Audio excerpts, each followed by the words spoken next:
Good morning, everybody. It's a wonderful Saturday morning here, and we're going to be doing the Arena Open. So I am a fan of best of one. I think it is the best way to do it. And I like to try one bullet. Always do one. And it's pretty nice because they give you about 1,000 gold a day, so as long as you're, that's a good way to spend your gold. And then if you make it to the money, you get 5,000 gems, and then payouts on day 2. And the ultimate goal being to try to get the cash. So, with that in mind, we'll see how this goes, and what we open in our seal pool.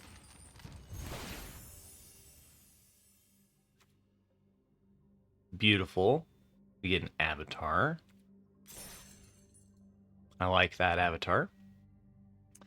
And drum roll, please.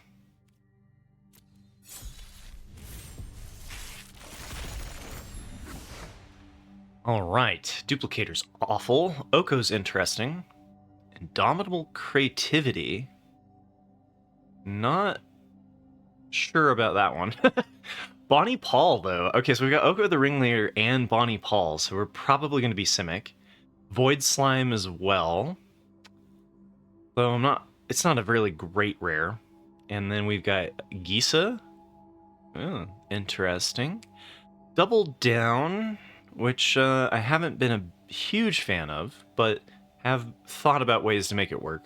And then the Key to the Vault, which is really slow because of the equip cost of 3, but can be a game-winning card. So let's see. Hopefully we've got green and blue that supports Bonny Paul and Oko the Ringleader. But maybe we're in a blue...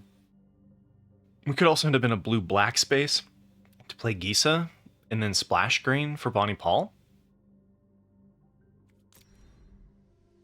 Not bad. All right, so what I like to do is I'm going to go through all of the cards and kind of select them out and speed up the process a little bit. And then I'll walk through my process in step 2. All right, so here are the interesting cards, in my opinion, separated out in Wooburg style. So we can see that we are deepest in black-green. Got a fair amount of creatures within that archetype as well. And the downside to the black-green is that we probably won't splash blue for Oko the Ringleader. We'll have to think about it. But Bonny Paul's probably doable, and Bonny Paul's a double splash blue, right? So the payoff to being Simic would be getting Oko the Ringleader and Bonny Paul just into the deck. And we're a little bit shy on making that work, though. Maybe. We're at 28. So I'm going to play around with this a little bit, kind of see... I think we can get rid of the white, and we can get rid of the red. And focus on the Sultai space. So that's what I'm going to do now. Is step 2 is kind of go through this and see if we want to be like Simic splashing the Badlands Revival, or if we want to be Golgari and playing around with the idea of splashing the Ringleader or Bonny Paul. Okay, so we're starting to get into a spot here. I do think that our creature quality was just too good to avoid doing black, and I think that the Golgari space splashing blue allows us to play all of our bomb rares. So we've got Tiny Bones, we've got Gisa, we've got Bonny Paul, and we've got Oko the Ringleader. And then as far as fixing goes, we do have Oasis Gardener and the Hard Bristle Bandits. We could play the Eroded Canyon for a blue, a completely off-color blue. It kind of depends on whether or not we would run an island. And I don't think we are going to, so I would probably cut this. We've got blue off of Soured Springs. We can run the Backwoods, though. And then we're going to have to make some cuts.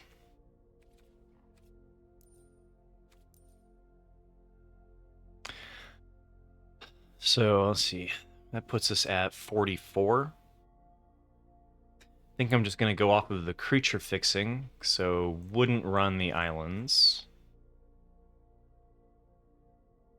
Right now, this is a 7-7 split.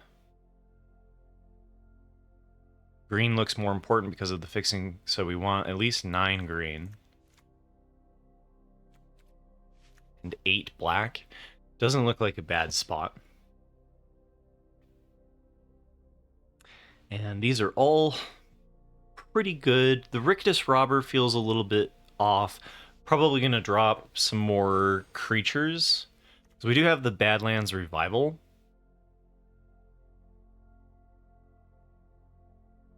And I did cut the Ankle Biter and the Raven already.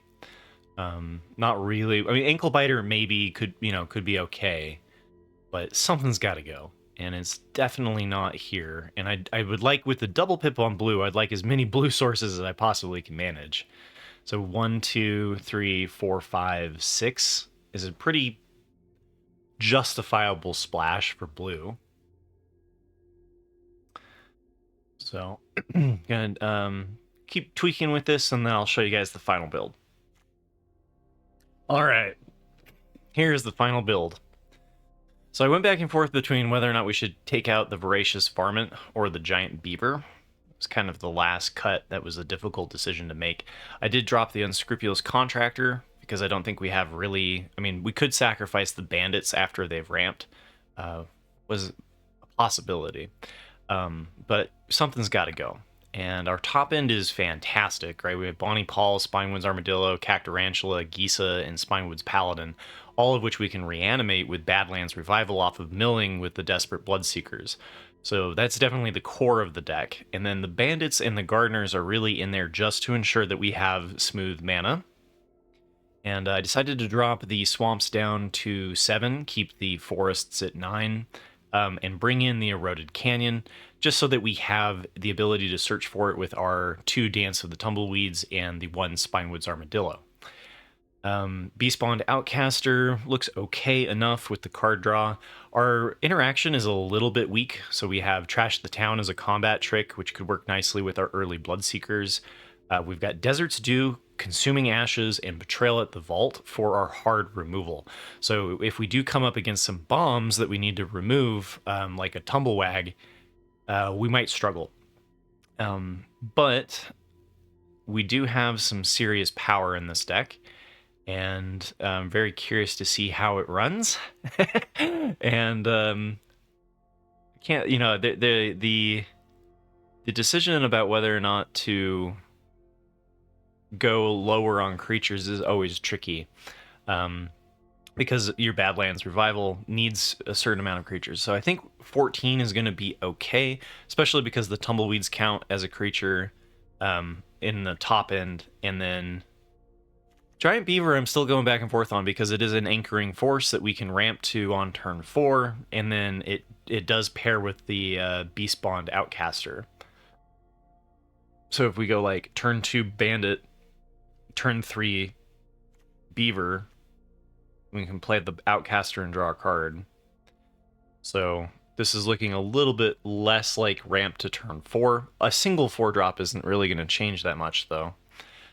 So really our Beastbond Outcaster is going to give us more value later in the game. So it's a 3/3 that if we draw later should draw us a card. And honestly, this is a pretty powerful deck, so I've got high hopes for this one.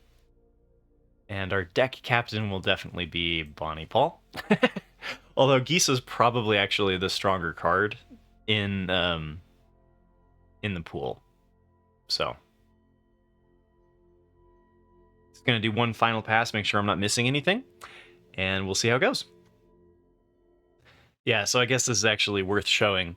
So I decided to cut the Mourner's Surprise because we have the 2 Badlands Revival already, and so I figured I'd rather be doing this than this. And with how much mana we're running in this deck with the Gardeners and the 2 Bandits and the 2 Dance of the Tumbleweeds, I figured we won't have a problem getting to our top end. So we can be really greedy, and Sealed tends to be a little bit slower. So decided to cut the Mourner's Surprise. Decided to cut the Raven of Fell Omens because this card works better with crimes, and we're not committing crimes particularly well, which is a downside for Gisa. But really, you only need to commit one crime for Gisa, and you're good to go.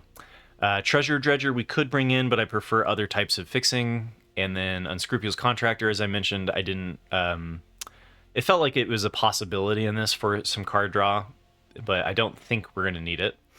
The Rictus Robber I decided to pull. I like this one more in black-red and black-white.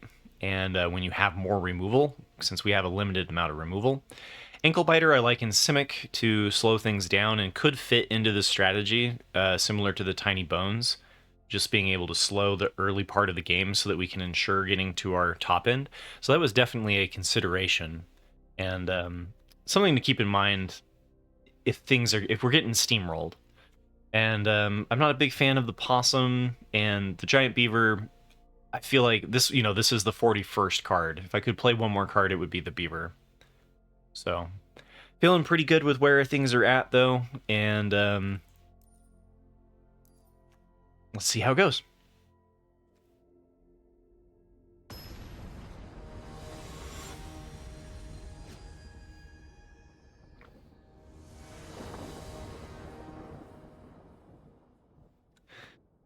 All right. Nice. We've got Desperate Bloodseekers, we've got our Recursion spell, and we've got Oasis Gardener to fix for Oko the Ringleader. This looks fantastic. There are 9 sources of green in the deck, so being able to hit this, we have over a 60% chance to hit it by turn 3. Looks like a pretty good keep.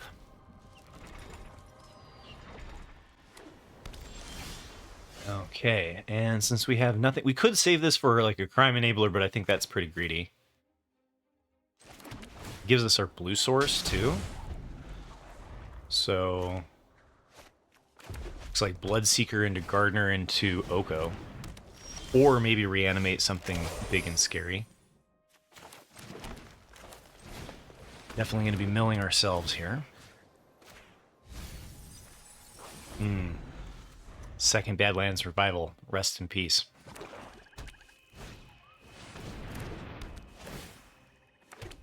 Okay, they're doing some shenanigans over there. Grixis Outlaws, eh?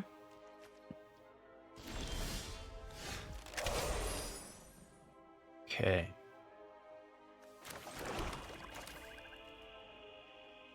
I guess I can hard cast the Oko Ringleader anyway. So even if they, like, shoot Oasis Gardener, everything's okay.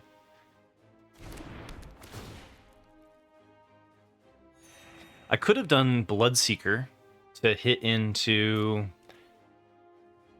Could have done the Bloodseeker. I also could have attacked there and gained 2 life. Because I could just chump with the Duelist. Oh, first strike, you say?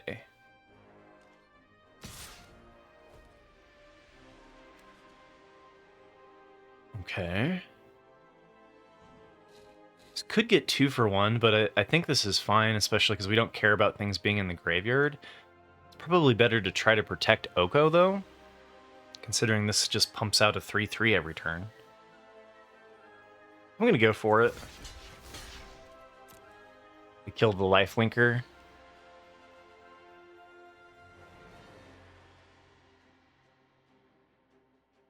Wait. Am I getting 2 for 1 here off the treasure?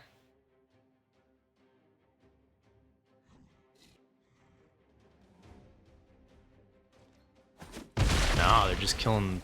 Okay. Skullduggery? What are we doing? Take the fall. Okay. I'm in trouble.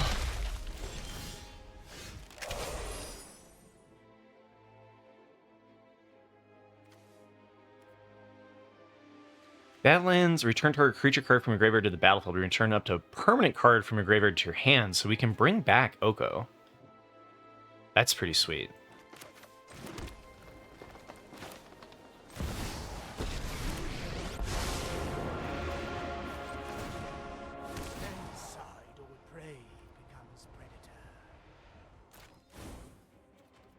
Would you like to see a magic trick? All right, let's see if we can outgrind here. They've got a good deck. They, you know, doing the Grixis spells thing. So I'm a little bit worried.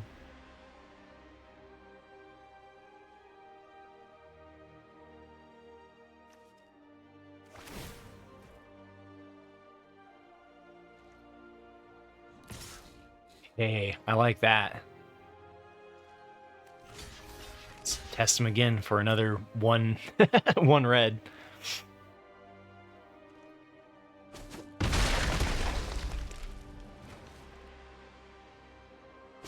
Ah, nice.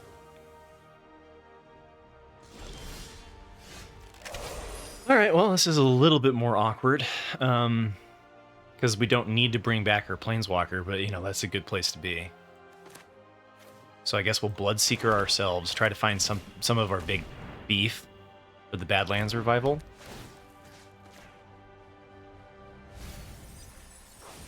Not anything particularly good.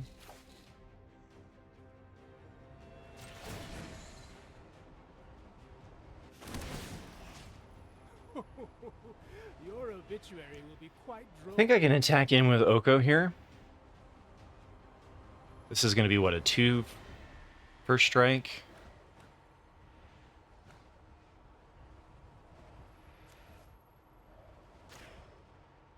Like, if they do kill it, we can bring it back with the Badlands revival.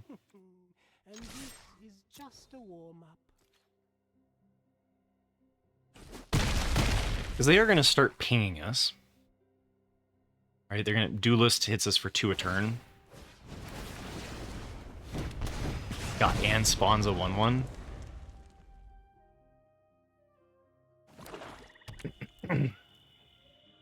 Okay, so next turn is going to be Betrayal at the Vault. Can't kill the Sov.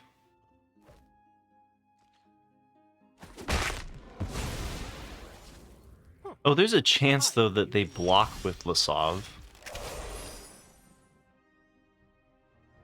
And then I can Betrayal at the Vault.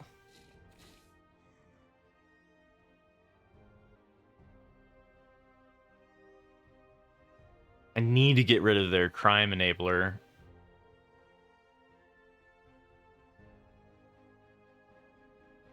Leave the Raven.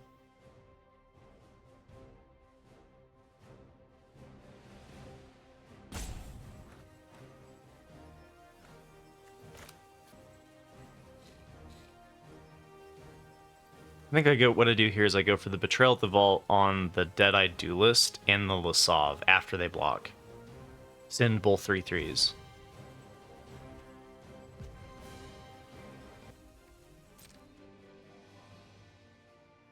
They could just go chump with the 1/1s.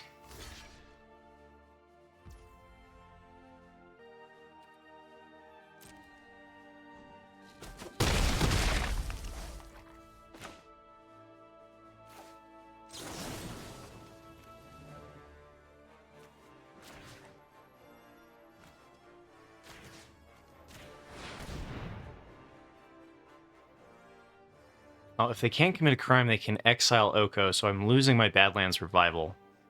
So maybe I should have Badlands Revival there.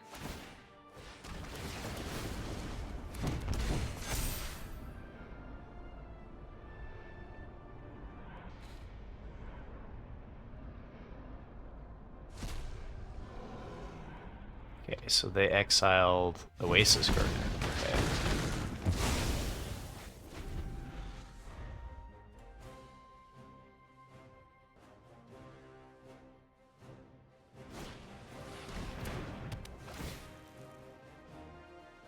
Oh, come on, mill me. You commit a crime if you mill me. Excellent.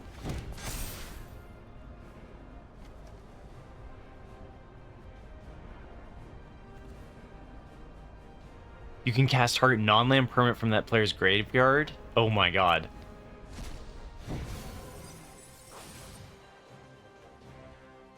So we have to chump... Oh, okay. I thought they were going to turn it into tiny bones. Alright, so they got rid of Oko. It's a little bit sad. Just take the damage here.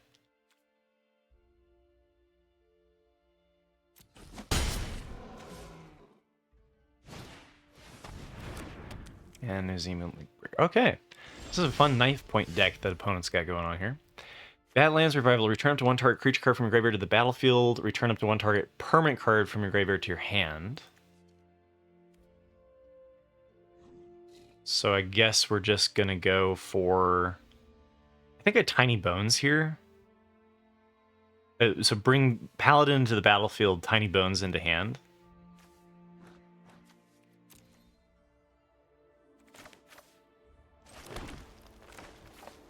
Guess, do I want to attack first? Let's see, 1/1 can block the Lasav, unless it turns into a Raven. They can pump this relatively high. It will have... This will have first strike, this won't. I think I'm going to swing all here and then play the Revival.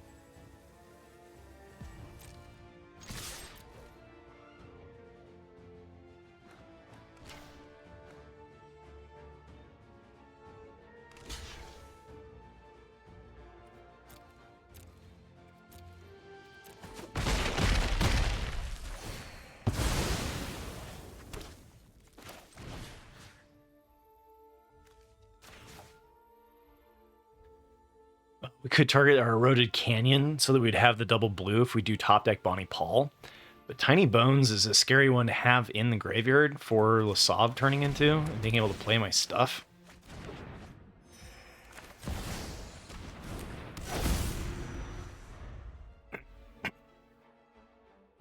Oh, and Lasav doesn't have... Okay, I thought Shapeshifter made it into a rogue or whatever. Plan the Heist was a good one for them there. Okay, so they eat my 3/3. They can block my 5/4.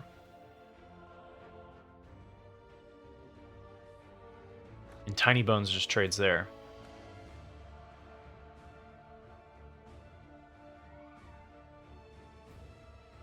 Against black, I don't believe in holding in cards.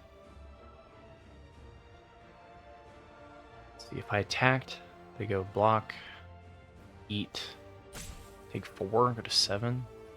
Yeah, I don't think I can attack here. But Bandit does give us blue, so we're in the Bonny Paul waiting room.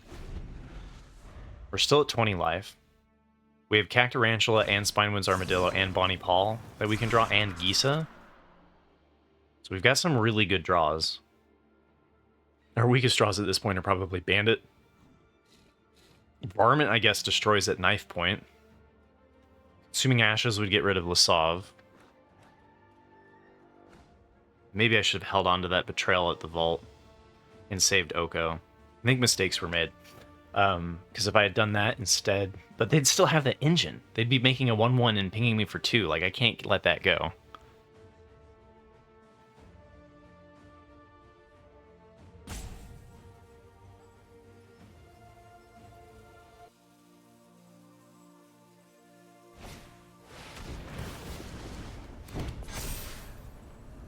That's a problem.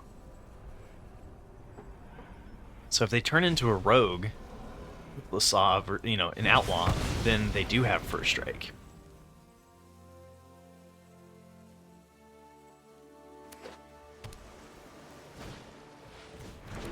Oh, brutal. They tap my Tiny Bones so that I can't chump block Lasav.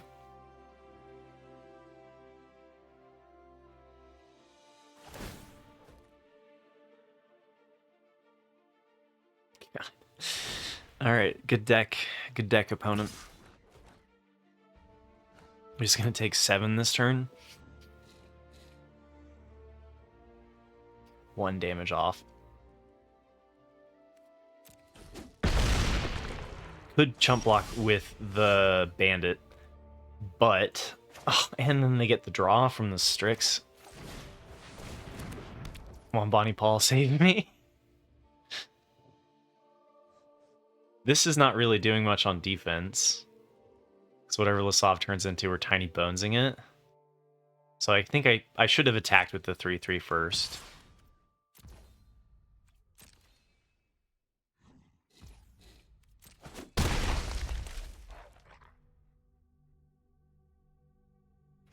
I could just... I guess I can block and sack with Varmint, right? That's probably what I'll plan to do. They do get a 1/1 out of this because I let the ability stay. I've never had a knife point in a blue-black deck, and this is what I would call a blue-black deck, splashing red interaction.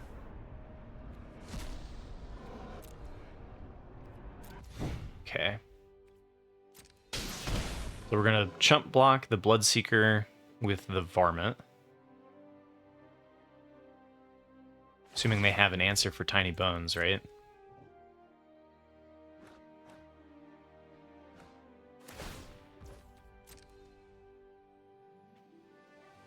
I guess at this point what they're saying is I'll take the life if you want to kill Lasav with the Tiny Bones. If we win this, it's going to be a long haul. So I think the life gain's okay.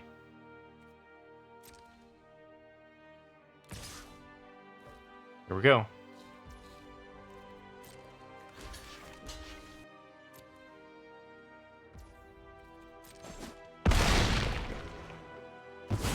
Sav is finally dead. Oh god, and they're just gonna bring it back? Oh, they had a second one. Okay, yeah, sure. It's a lot smaller than the other one. What I don't like, though, is that they can just pump the living hell out of Strix here. And they can filter away their lands. So their top deck is looking way better than mine.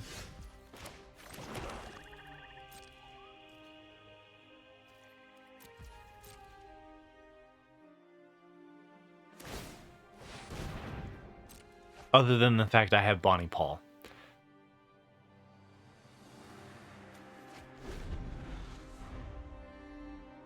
Come on.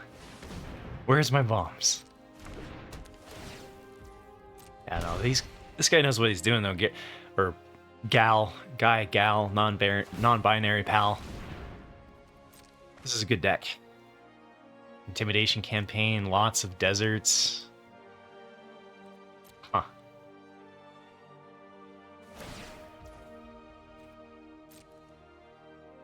And what, we're dead? We're dead very soon. So, and Lasav can copy a flyer, right? A Raven? Oh yeah, we're dead next turn.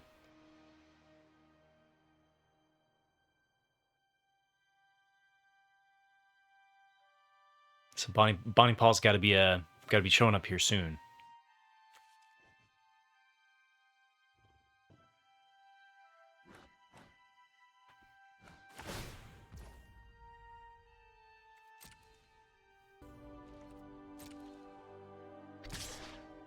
Bonny Paul does have reach, right?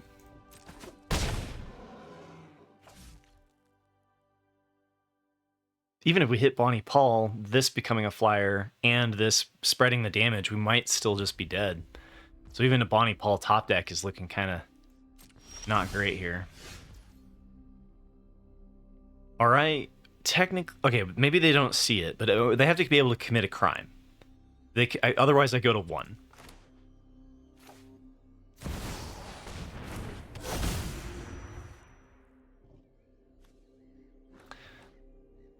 Whenever you commit a crime, create 2 tapped things. I'm going to do that with the Voracious Varmint on their... I guess on their Intimidation campaign.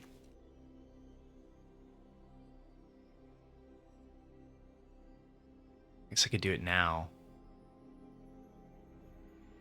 Because if they commit a crime, it's 6 damage. I still have to be able to block whatever Lasav turns into, though, so I think I'm just dead on board.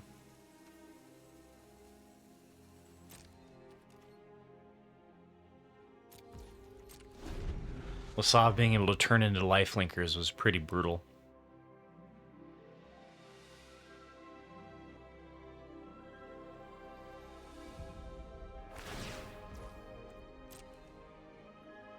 We got a good deck here, I hope.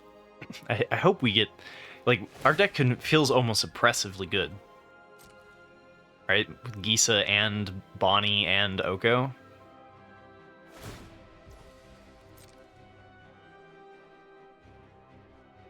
but sometimes oppressively good gets beat.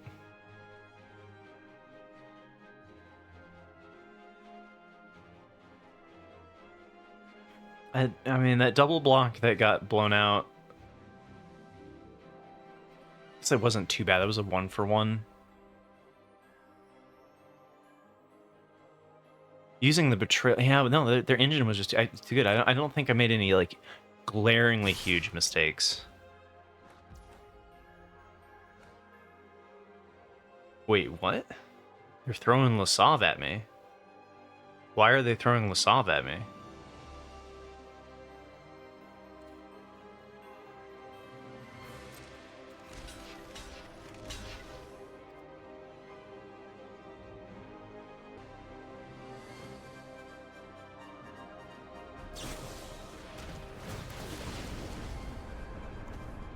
Alright, so... Pray for me, Argentina? Oh, they're gonna turn it into, Right. They're gonna turn it into the Death Toucher with the crime, right? Put a +1/+1 counter on it, and then it gets my Gisa and the 3/3. So I probably shouldn't have also blocked it with the 3/3. Because they turned it into tiny bones.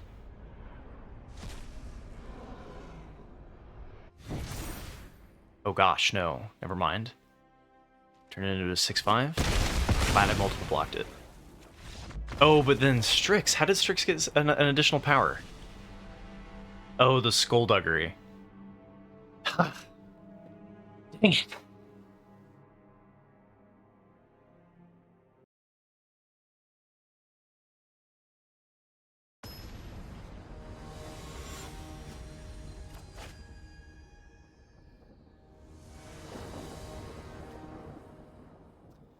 Okay.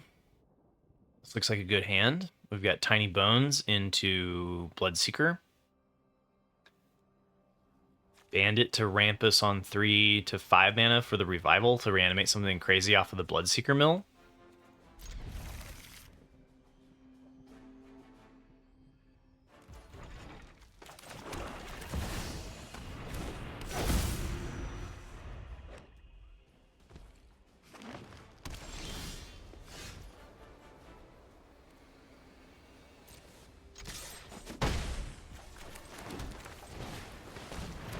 Come on, land 3.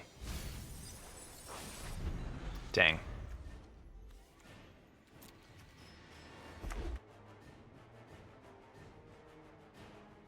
We've got 2 of our, 4 interaction? So that's nice.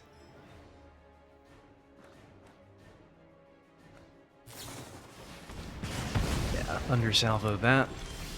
Makes sense.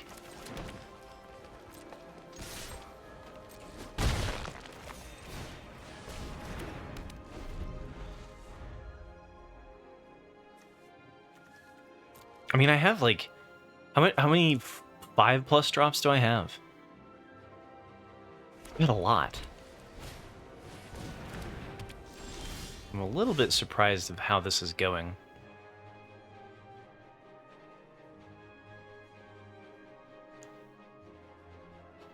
Desert's Dew removes their thing, but then I don't have removal until Betrayal at the Vault. Badlands Revival feels bad here. Because right now it's reanimating a Tiny Bones for 5.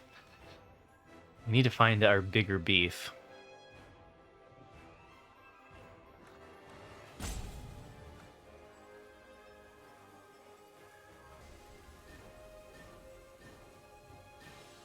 I don't think it's worth killing.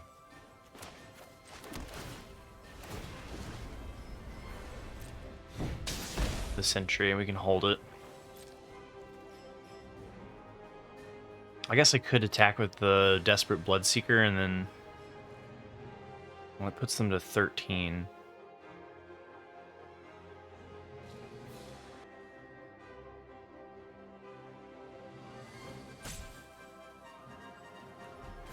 I think I go with no attacks. It's like, again, our plan is not to rush them. Our plan is to win slowly. So does this get them 2 planes then?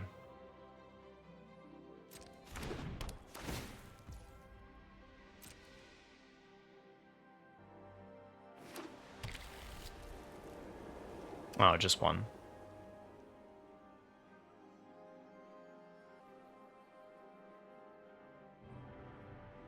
I don't think I'm going to get much better than a 3-3 with my Desert's Dew. And now they played the Snakeskin Bale, so maybe I should have done this before they had the green up.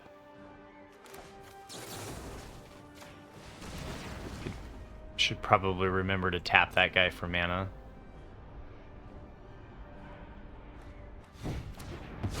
I'm just trying to slow their pace down because, like, I'm not doing anything.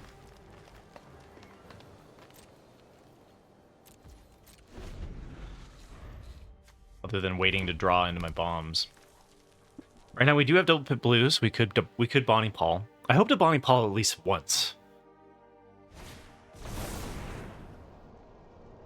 Ah, that's what we should be doing.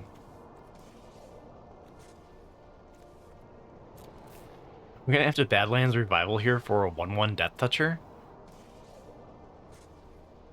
I guess it is a 2-for. It sets up a 2-for-1 for the Betrayal.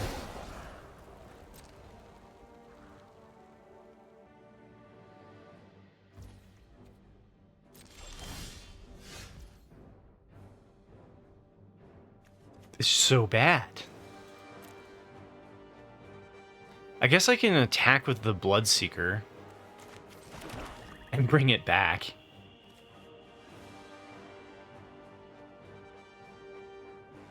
It's at least 2 life, right? It's at least something.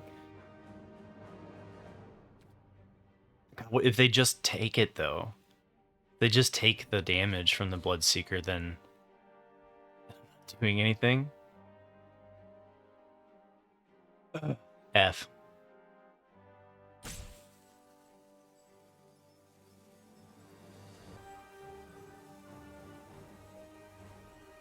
I can block with the Bloodseeker on the 7/7.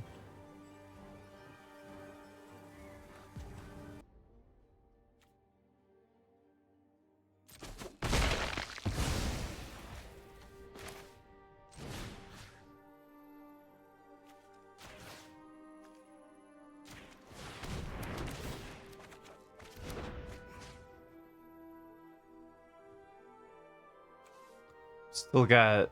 Okay, so yeah, I think since I have another Badlands Revival... Nope, no I don't. These are not going well!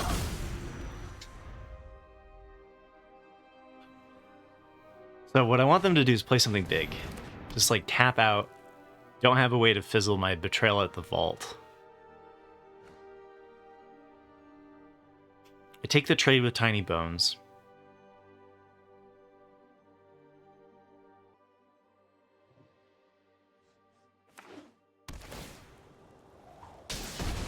If they attack, I definitely block with Tiny Bones. Plan to block the 4/2 with my 2/2. If they attack with the 3/3, I think I just let it through. So I don't want to lose my double blue source in case I do top deck Bonny Paul.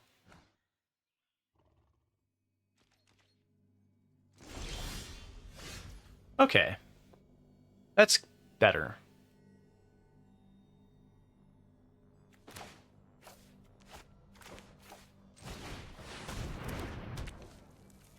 Could have gone for the double removal there, but I think we're just chilling. Again, the longer the game goes, the more confident I feel about this deck. Yeah, so far this is looking good. I do want to not get blown out by instant speed red damage to Tiny Bones, though, and get 2-for-1. Because that feels like a way back into this. But if they had removal for Tiny Bones, they'd use it, right? And then attack in with the 7/7? You'd think.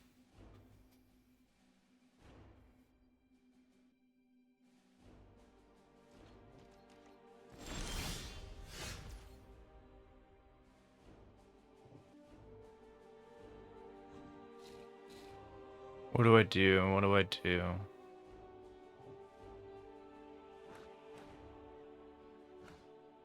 they have removal for Tiny Bones and I get 2 for 1, it's not looking good, because then what, I double block the 7/7 and I basically lose? But they would, like I said, I think they would have used removal on Tiny Bones if they had it.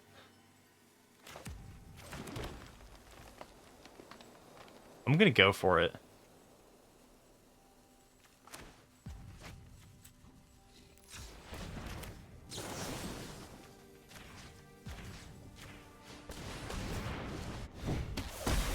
Nice. Okay. That's pretty good.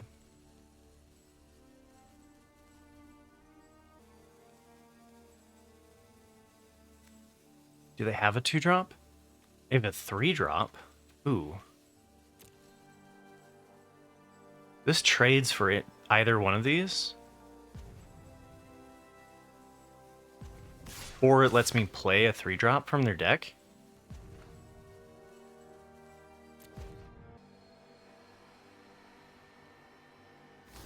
Yeah.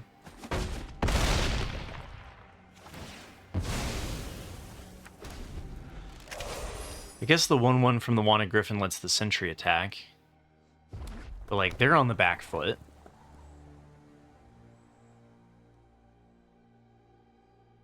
They need a bomb here to stabilize.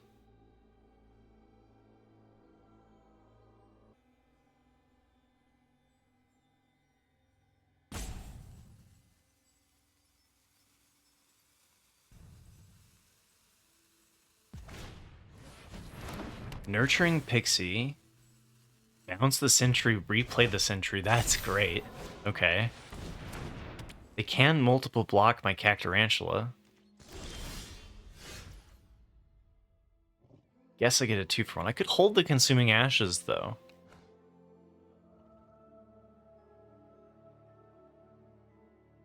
I think at this point, though, I just apply pressure. Go for the 2 for 1.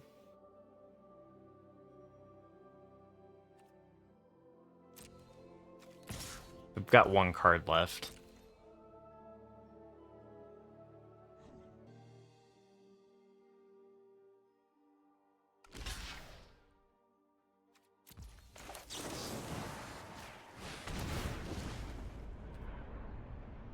I should have tapped that. That's right.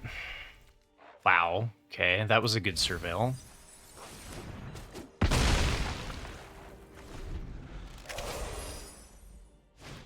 Bonnie Paul still yet to show up.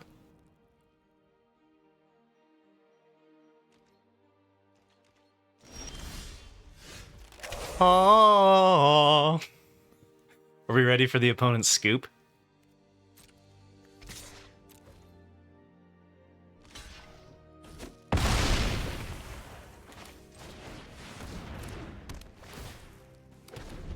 For the first time playing Bonnie. Whenever you attack, draw a card, then you may put a land card from your hand on the graveyard on the battlefield. Wait, so whenever you attack, not even with Bonnie? Oops. Should have played it pre-combat. Would have been able to play a land from my graveyard or draw a card. Whoa. Crackle with power to answer my Bonnie? You savage. Wow, okay.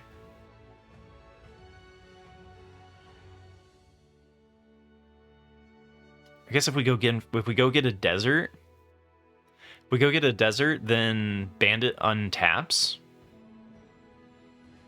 Seems good. So that gives me 8. Oh, it's not an X spell. But I still should tap this for this.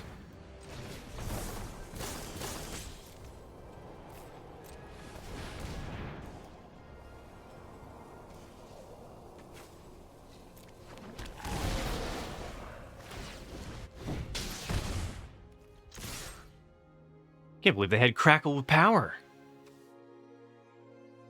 They could have shot me.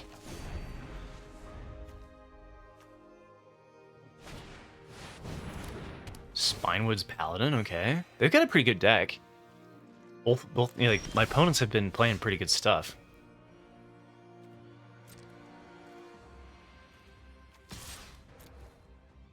Chump block. with the 1/1? Sure. Try to get something that can then trade twice with Paladin.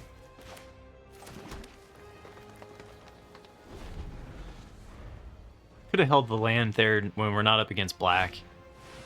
Okay.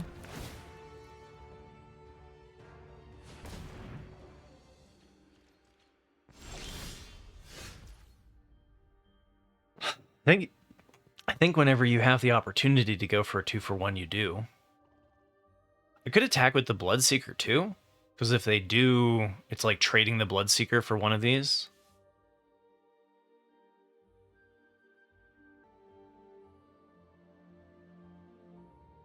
They could also just go eat, go to 1. But then then deserts are lethal.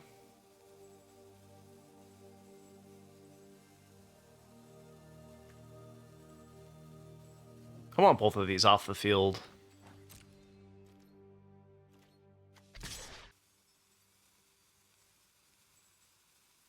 Could they could plan to Trailblazer and eat the Bloodseeker. I think it's still fine to attack here.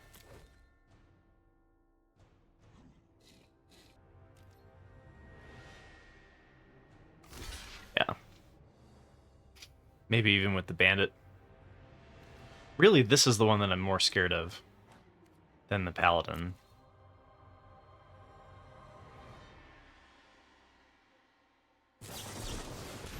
Take up the shield. Alright.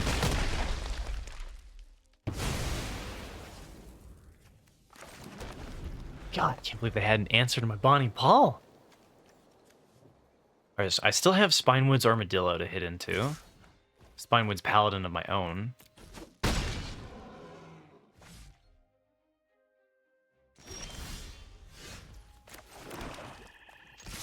Flooding out a little bit too.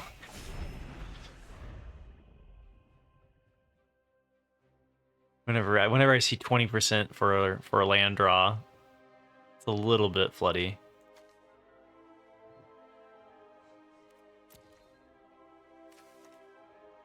I have 3 lands left and 13. There we go. How many power 4 creatures do I have? I have Spinewood's Armadillo and Spinewood's Paladin.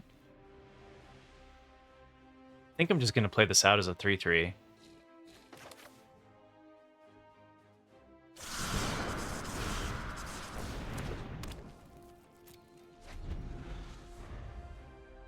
Try to close it out here with the... Ooh, okay. That's a problem.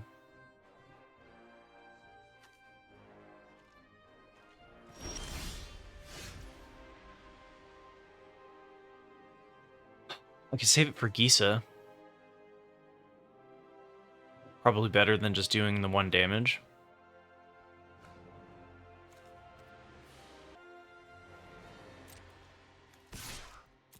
I think I attack with the 3/3 here. They either give me the Summoner, or they take 3.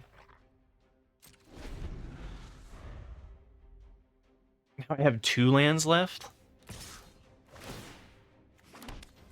2 and 11, alright. Gotta get rid of the engine. They could 2-for-1 me here, and I could fall behind for sure. It's sort of like a 2-for-1 because they get the 3/1 that trades here. So they've got a 5/3 and I don't. I can't mill myself at this point, so definitely gonna mill them.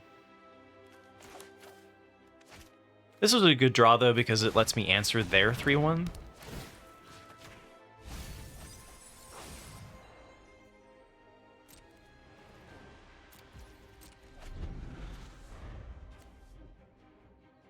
We've got a Bandit, which is a dead draw, Voracious Varmint, which is a dead draw, Gisa, Oko, Paladin, Armadillo, which are all good. Having a little bit of bad luck this run, it feels. I don't know. Thus is magic.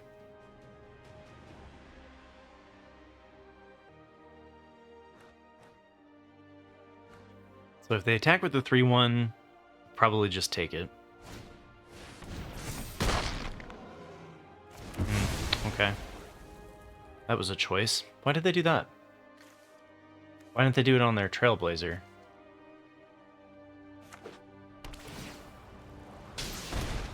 Seems unnecessary.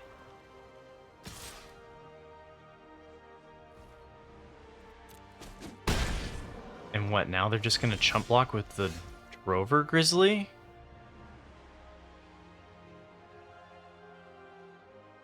Otherwise Oko just dies. I could draw. Draw 2 cards. If you committed a crime this turn, discard a card. Otherwise discard 2 cards. 3/3 on this board is relevant, though.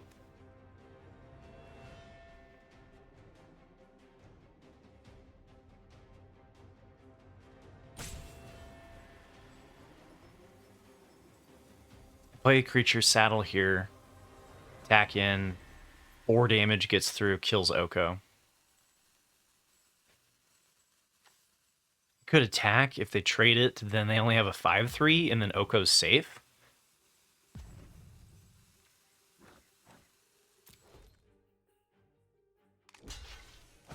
Alright. We can hold the canyon.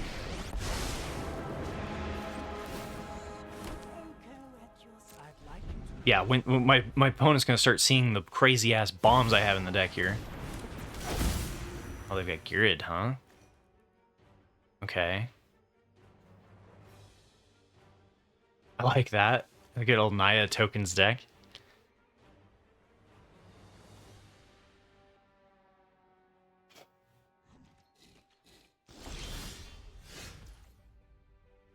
Okay, I'm down to 8 cards. I think we continue to just do the Oko strategy. I could also attack. I could play the Paladin and then make Oko into the Paladin. Because then they have to give me the Trailblazer and they take 2 damage. Certainly the most aggressive line. I think I like it. Although I could draw 2 and then hit Gisa and Spinewood's Paladin. Gisa at this point is really unimpressive, though. I don't have any more crimes. Yeah, so I think I'm just going to go with play this. Down tick here. Call the Undertaker. Have it turn into this. It won't have Summoning Sickness, I'm pretty sure. 5/4 hexproof. Wow, isn't that interesting?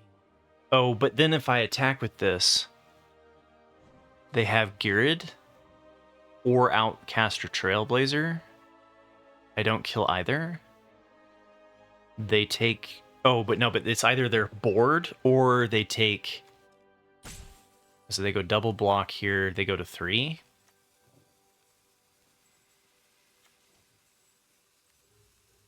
Yeah, I like that. I think it's fine. Oh, or they go to 1 and die to my desert.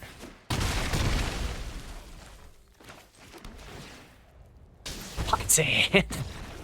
All right, there we go. That was a long and grindy game. Holy cow.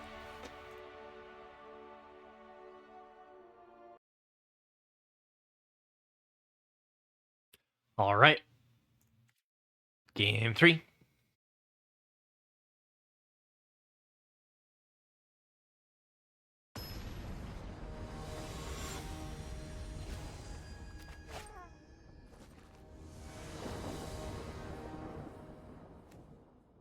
Okay, we've got Varmint into Dance if we hit land 3.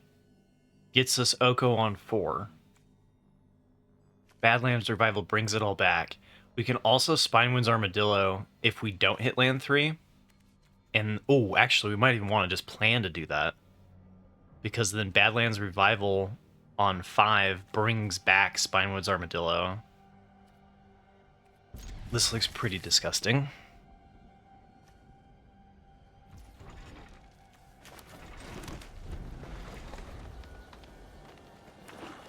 Can we go get my blue black land?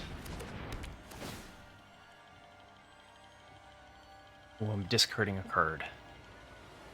Okay. I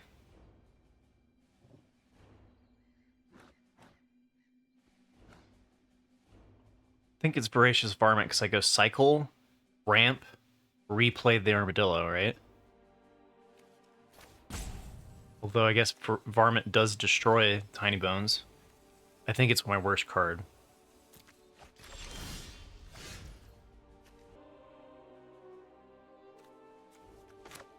Okay.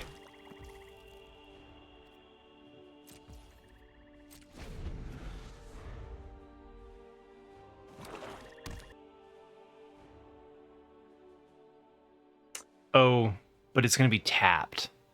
So I won't be able to do the dance of the... Oh, no, I do. What I do is I go get something that's not tapped.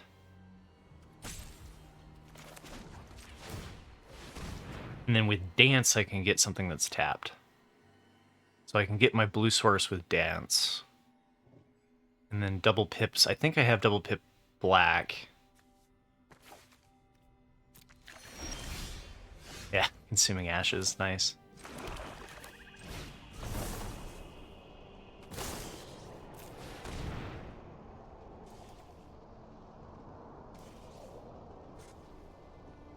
I'd rather get the blue-black one, right? Actually, if I was gonna do that, I should have gotten green, huh?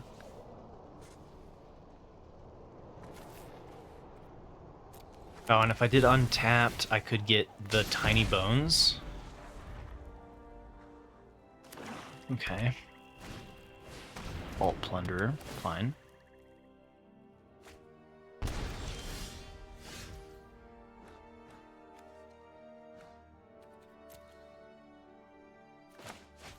Removal check?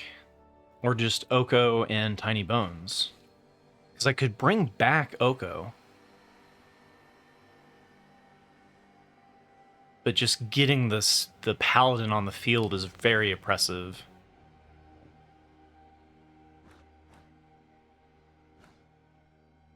I think it's better to just get the Armadillo in play.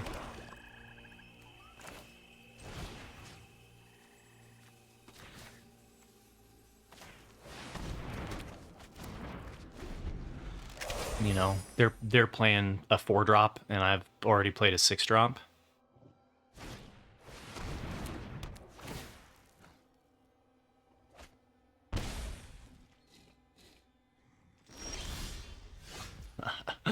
Ooh, trash the town on 5. The full thing costs 5 to do. That's pretty good. I still think I'm going for Oko and Tiny Bones, though.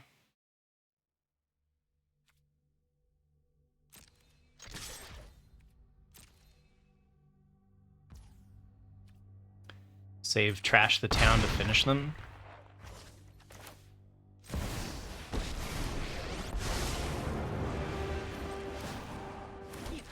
Yeah, this is what this deck was supposed to be doing, man.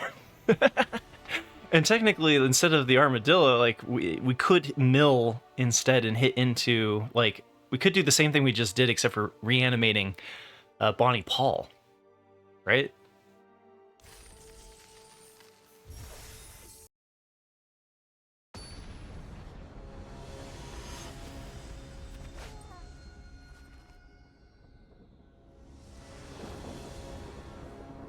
Okay, we have Bonny Paul in hand.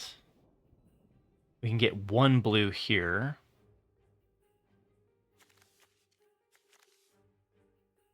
Okay.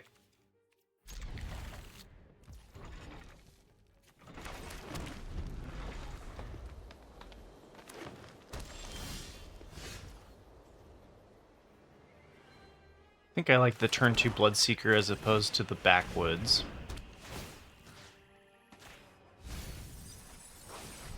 Badlands Revival, dang.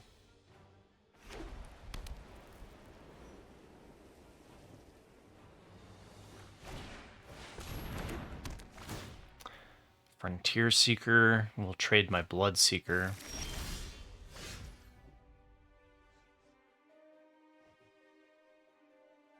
Desert's Dew, am I just chilling then? I kind of like early removal, but then if they play something that I need to remove in green-white, I can't. So I guess this is just bristling backwoods and pass. Again, the longer the game goes on, the more favored I feel. Dance here helps me find 1 blue. We have a Badlands Revival, so we can bring back stuff. I don't want to bring it. I kind of want to save it for bringing back Bonny Paul, but finding the double blue is going to be hard.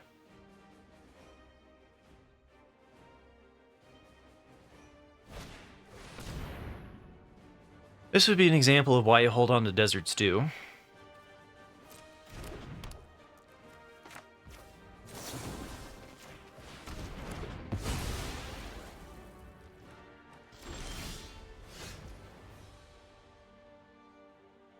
Okay, so I go find my blue-black land.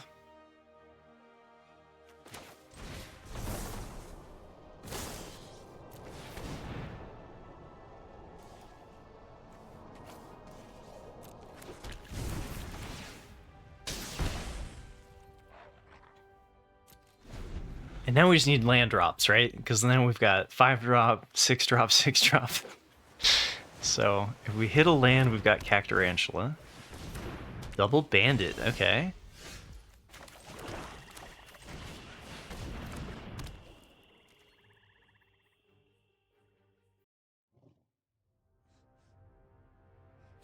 Do I attack here and trade it for the Seeker?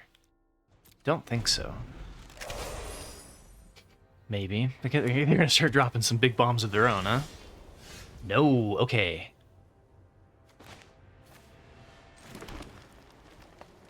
I've got Trail at the Vault.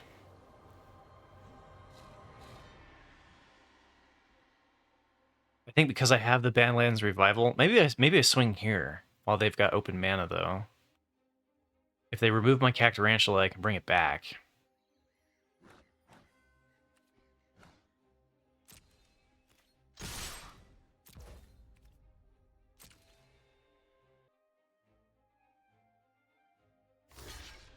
Yeah, probably should have traded that a while ago.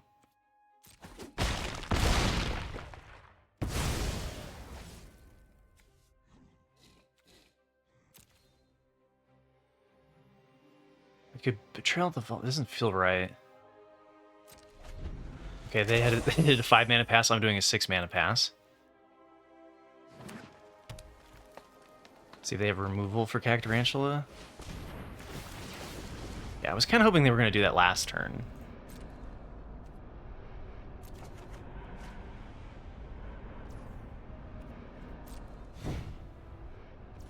They also didn't tap it.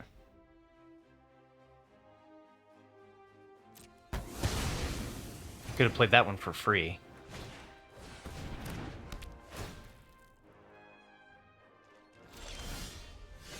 Okay.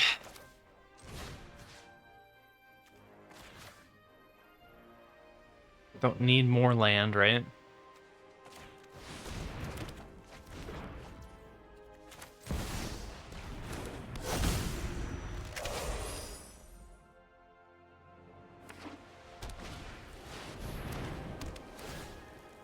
Well, they have Bonny Paul. Would you look at that? Alright, well, let's see if they have the way to save Bonny Paul. Because Betrayal at the Vault here kills both. Kind of gotta just do it and pray, right?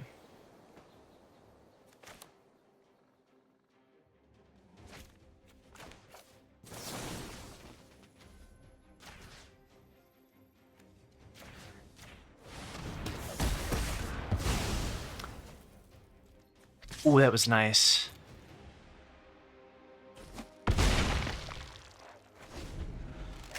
That was nice. Damn, they got a lot of fixing. So their operation is Bonny Paul or bust. Okay, so do I have... I have... Both of my Badlands Revivals are in my graveyard, so milling feels bad. They don't have any recursion necessarily.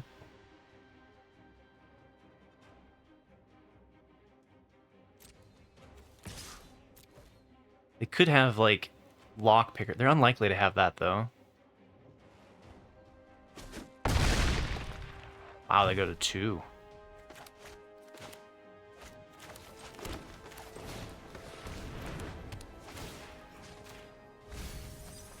Prairie Dog, okay.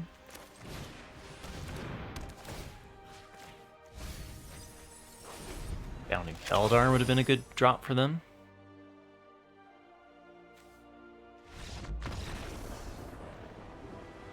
Whew. Alright. Deck is rolling.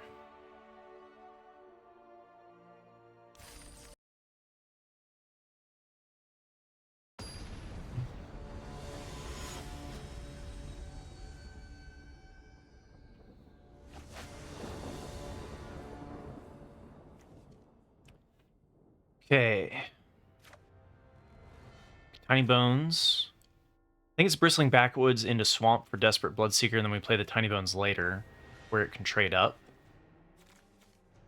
Oko's a dead card until we find blue. So is Consuming Ashes. So this is a questionable keep.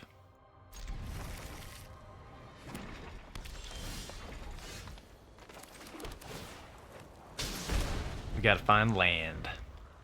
We have this on 4.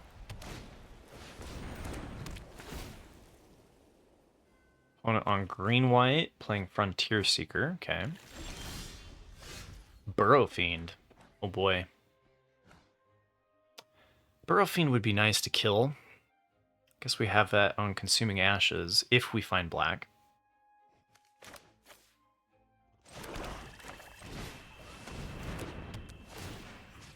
I see Burrow Fiend, we're definitely not milling them. Dance would have been nice. You know, for 14 creatures, I certainly have milled very few creatures with the Bloodseeker.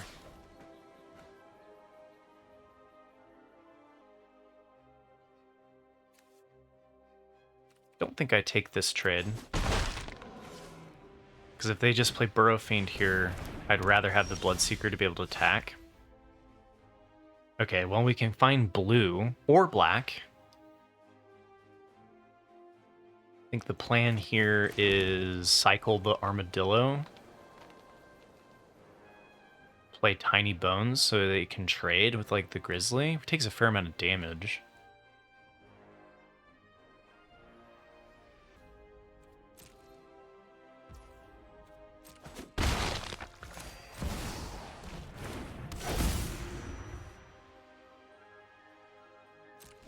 Okay. If I go get an untapped black source, I can plot the Paladin, and we can just wait to find blue. But then that makes my top deck of Bonny Paul much worse.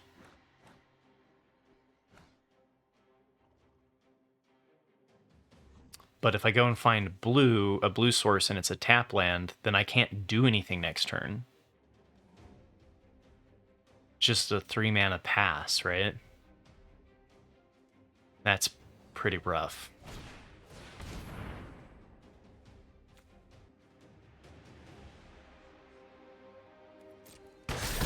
That was good for them. Not to mention, I could just be dead from this stupid Grizzly and, like, mount synergies, right?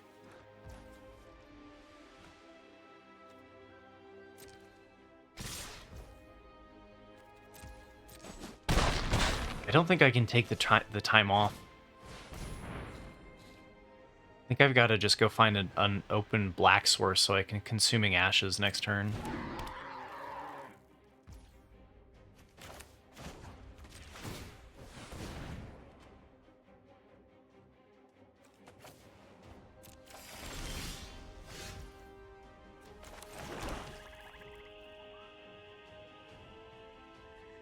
I could plot the Paladin, but then I'm going for a chump block on Desperate Bloodseeker. Because this gets saddled here. Probably like a 3/3 or something. Maybe if they whiff on creatures, then Bloodseeker could trade against Burrowfiend. We take 5 to guarantee that we have a 5/4 which can answer the Grizzly. Or we top deck a land like a boss. We've got a 50% chance. It's a coin flip. But 2 +1/+1 counters. I could also do this, so I'm thinking we're just going to pass here.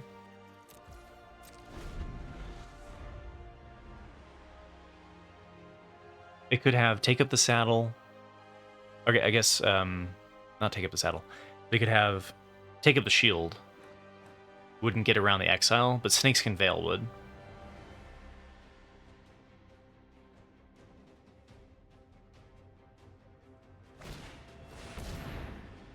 Another Drover Grizzly, okay.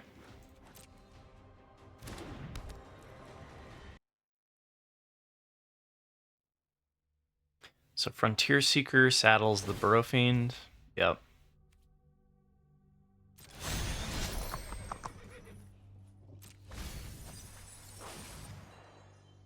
They did not hit. Okay. So Burrow Fiend is just a 2/2.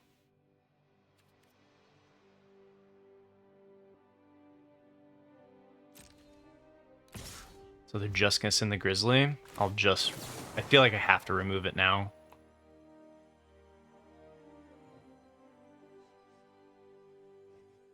I could trash the town and make it into a 4/4 and trade. Surveil's nice here too.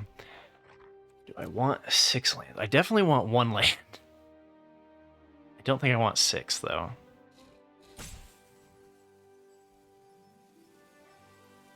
Guess I'll keep the green.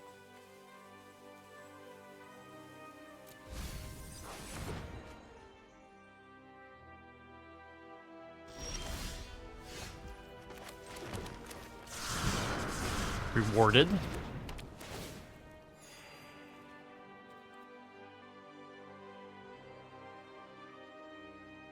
Am I blocking with the Bloodseeker? I think against the Grizzly the answer is yes. I could swing it though. Because like Stubborn misses. Again, they're just attacking with the Drover. And then it's a question about whether or not I want to trade. I'll just chill. Like, trash the town on Desperate Bloodseekers, it makes it into a 4/4 lifelinker, and that's pretty interesting. Okay, still nothing for their Burrow Fiend.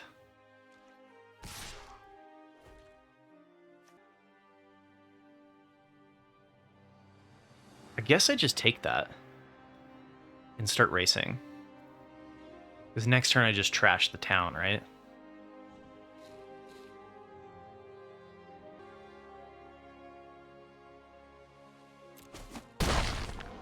I think they go for blocking with the Bloodseeker. Or they block the Bloodseeker with the Frontier. The downside of not hitting my blue sources. Got 2 dead cards. Trash the town, we can cast the full thing for 5.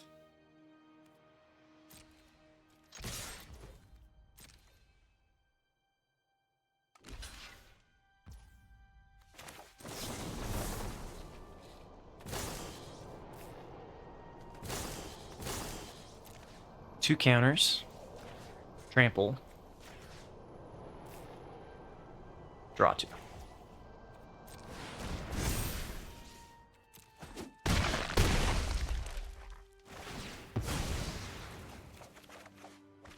Oh, Double Bandit lets me play Bonny. Their crackback's pretty good too. But they do have to worry about me winning.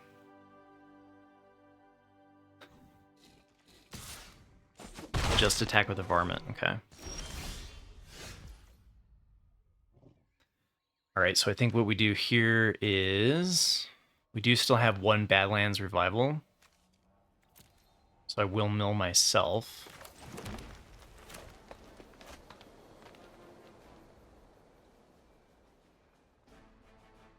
I feel like offering these trades is okay, but so is also just holding it back so that we can play Bonnie Paul next turn. Right? It's like here, Drover Grizzly, it just dies.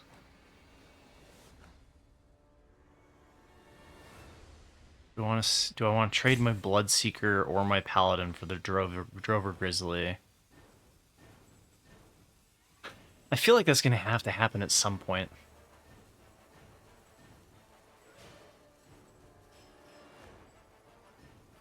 We could end up making Burrow Fiend really big by doing this.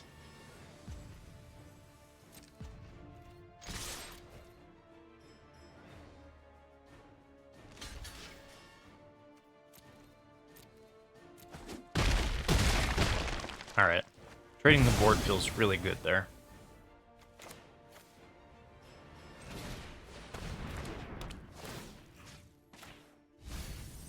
Lands, double lands off the top. Oh gosh, I saw it tap the double green and I thought it tapped all of my green for the one bandit. I was like, no! Auto tapper.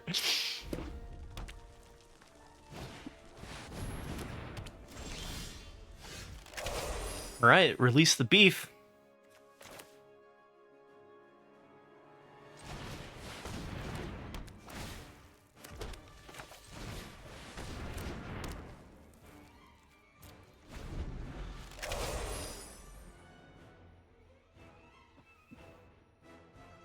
And we have Oko, which can turn into... Oh, this is legendary. They're both legendaries. Okay. A copy of to one target creature you control until end of turn, except he has hexproof, so you can't turn into legendaries. But I can still Oko here to create a 3/3.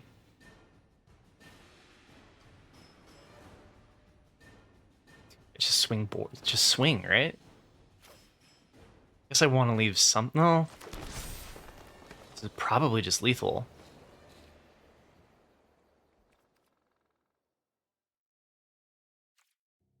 They could have removal. I feel like I just play the bandit out because I've been burned by that before.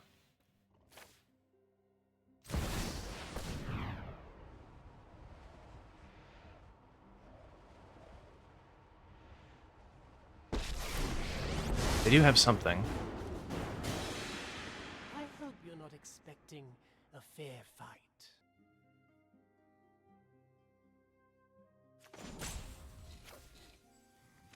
Yeah, they're just done. All right, well, Simic, you know, the Sultai bombs have started to pop off.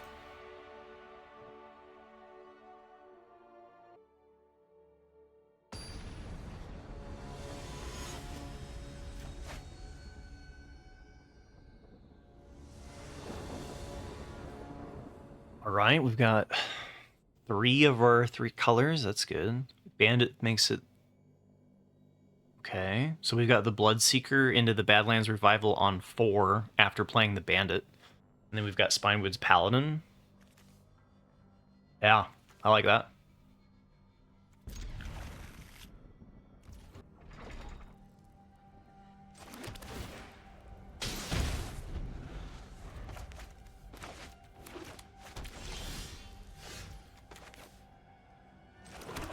Come on, let's can we mill Bonny Paul? Okay, we've milled Gisa.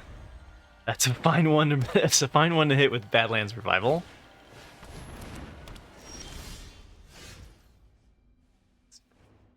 I need the untapped source though. Oh, Bonny Paul was the next card, so we almost hit the Badlands Revival on Bonny Paul. So this is Bandit Springs. Next turn we played this to reanimate Gisa.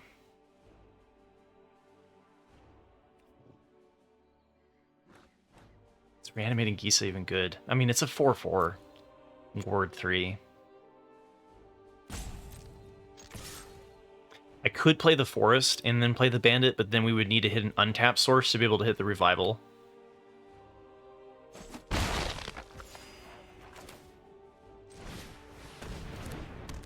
Wait, is that true? Actually?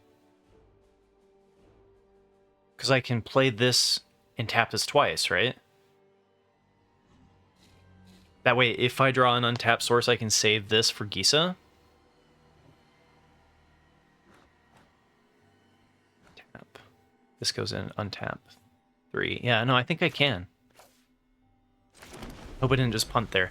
But I'm pretty sure that I can play... Tap the Bandit, play here, tap the Bandit again.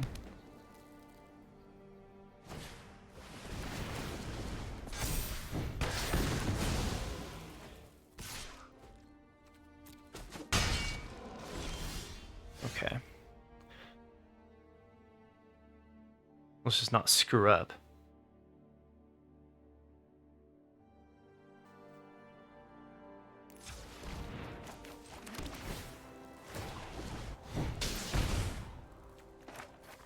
I didn't draw the untapped source, so we had to do. We have Consuming Ashes now.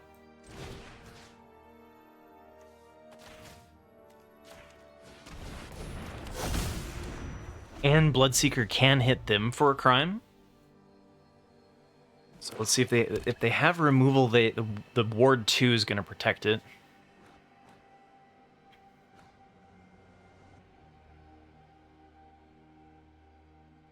If I draw a land, I can do Bloodseeker to mill them to commit a crime, and then Consuming Ashes on their turn.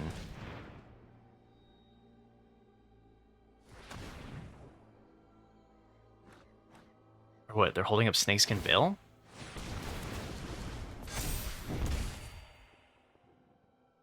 Oh.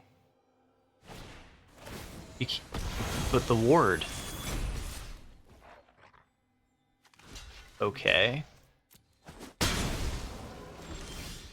That was a choice.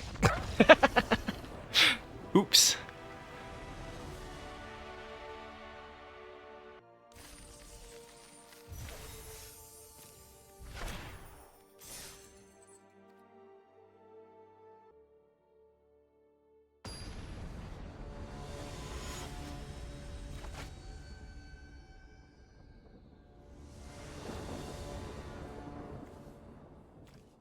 Okay, so we've got Sarad Springs into Desperate Bloodseeker, less of the ramp into the Badlands Revival, though.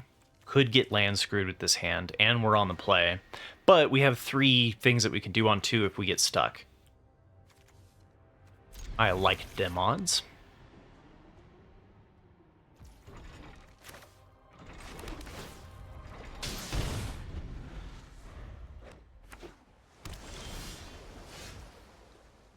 Nice.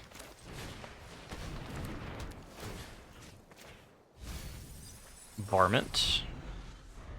Not a bomb. Emergent Haunting in blue-red. For the truly bold. Now, Bandit lets me plot Spinewoods if I miss. Bloodseeker makes the Badlands Revival better. If I hit a land, I could just play the Paladin outright, though.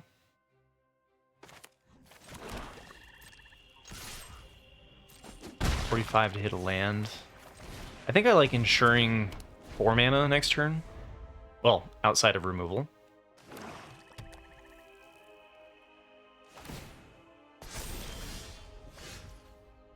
Double Bloodseeker.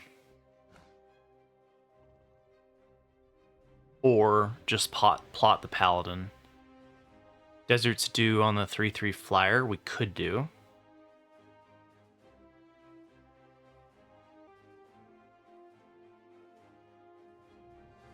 I can play the Desert's Dew for free. I think I'm going to go with the Bloodseeker, though. I guess if they have this in response, like if they kill my, if I cast this and they kill the bandit in response, then I can't do a double spell. Still want to hit something stupid.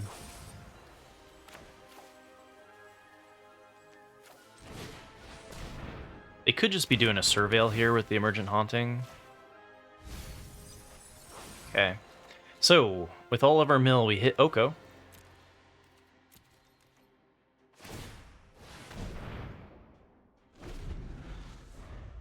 That was quick. I didn't see if they topped it or bottomed it. They can't attack, because Bloodseekers are swinging for so much life gain.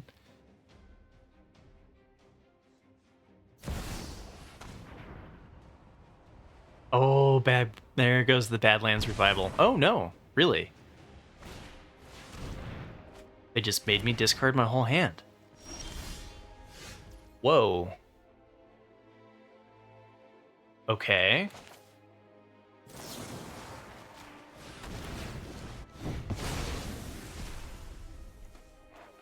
Oof. I'm only at 3 lands, but, like, we gotta find action, right?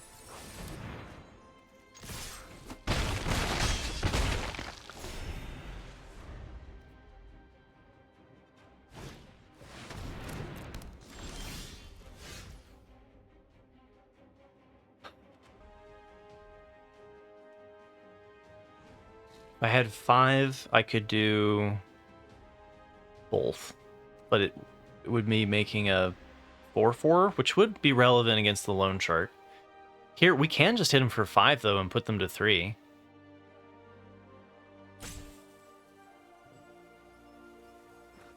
And then 2 with the desert. They block here. 3 damage. I go find the blue-red desert so that I have double pip blue. Is there anything in double pip green? I don't think so.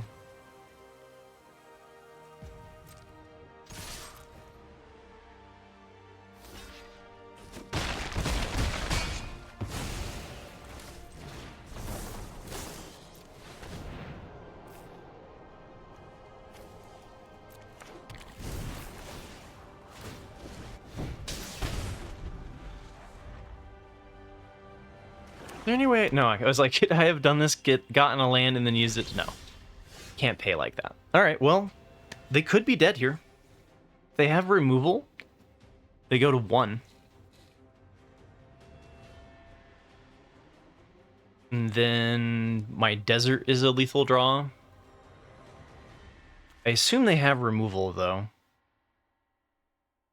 Which means Bloodseeker dies, they take... This dies... But if they use removal on Bloodseeker, I think it's good. Maybe I'm supposed to wait, though.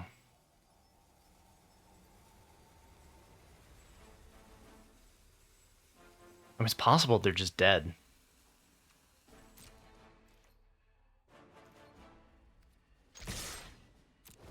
It's too tempting. Okay, Rooftop Assassin. That was pretty bad for me.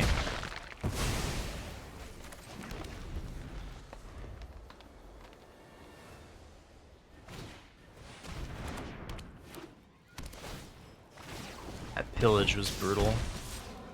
And then they're going to restabilize with Rooftop.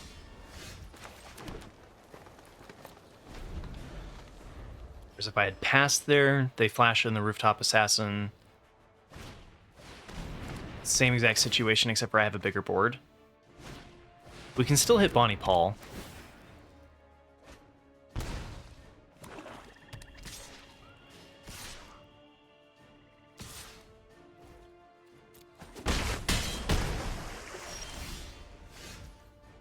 Yeah. Let's go.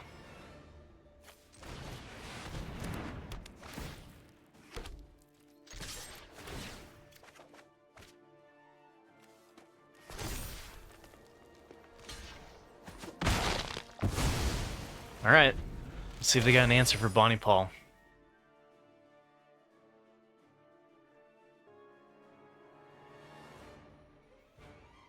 We haven't seen much interaction from them yet. Secret Reach?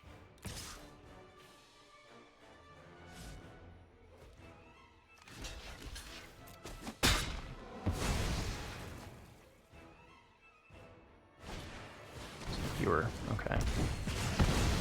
Oh, it does get rid of my card drop. Maybe I shouldn't have blocked there.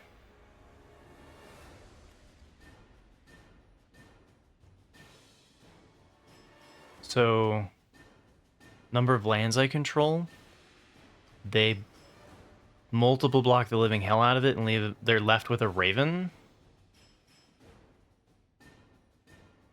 And then they're going to play Loan Shark. I think you always take the 2-for-1.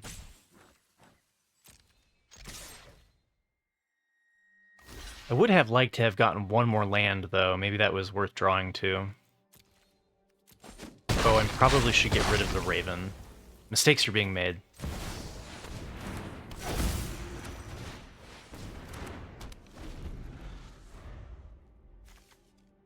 Don't kill my Gisa, please.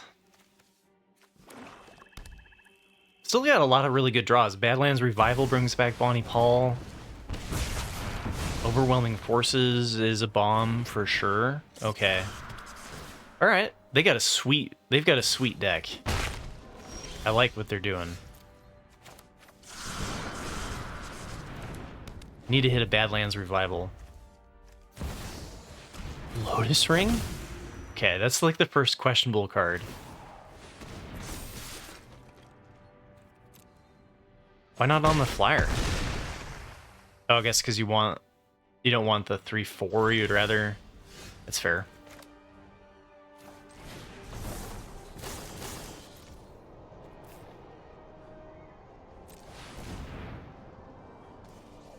You got a quench? Damn.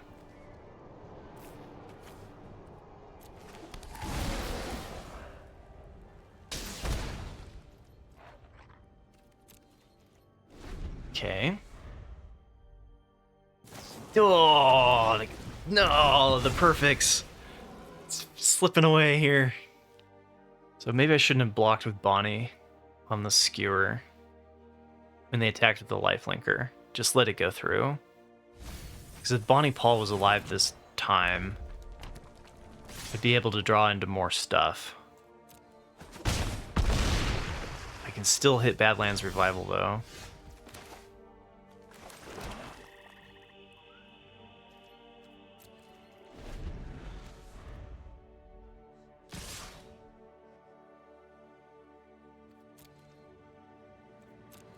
I'm a firm believer in the last-minute chump block. They have removal for Beast Bond Outcaster, and we draw a land, though. It's just game. We basically have to hit the Badlands Revival here. We've got 9 cards left. All of our top end, we didn't draw this game. Again, like, just not the greatest. But, like, we had some smooth sailing, and then everyone's, you know, it's just not great. So Spinewoods, Cactarantula, Betrayal at the Vault, Badlands Revival, all really good draws. So, yeah. I guess they, you know, if they're attacking into the reach creature, assume that they're not making a mistake.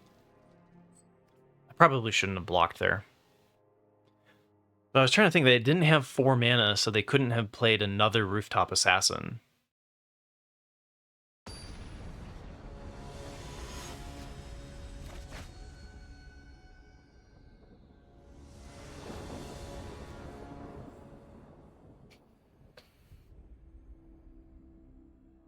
Okay. So we have the Bloodseeker Badlands Revival combo again. I can hit... So Dance gives me double pip black.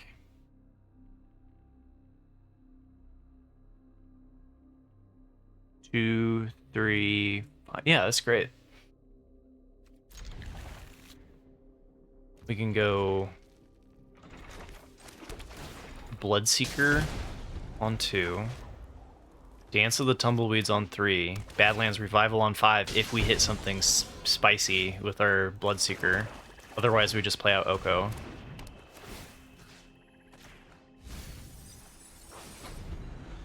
Dang it, okay.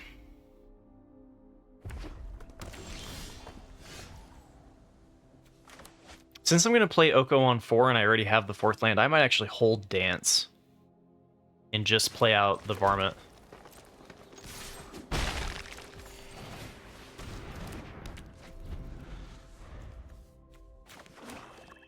Because this is much better if we can do this on 6.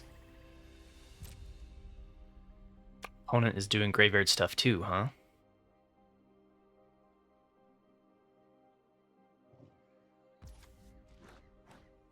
No Surveil, okay. I could blow up the Varmint to kill the Hound. Makes it so Bloodseeker is able to swing in. I think I will. It's one less threat. Seems okay. I guess I could have done that Oko to commit a crime. So many options in this game. But now we've got 5 mana.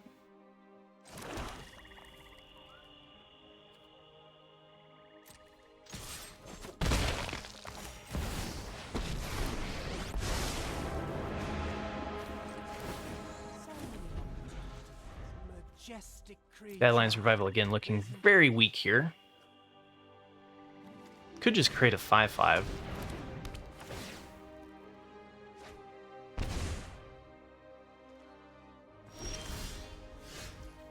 Cactarantula was a good draw, because we can turn Oko into the Cactarantula. Leave back our Cactus on defense. Good thing to reanimate too.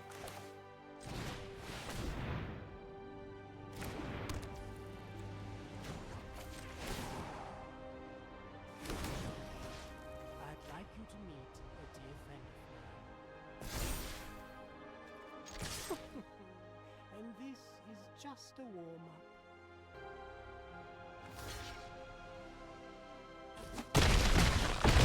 Okay. They go to 6. We've got Badlands Revival to bring back Oko, the ringleader. Oh, man. I thought this was going to be a 7-0 deck, man, with the power level. I really did.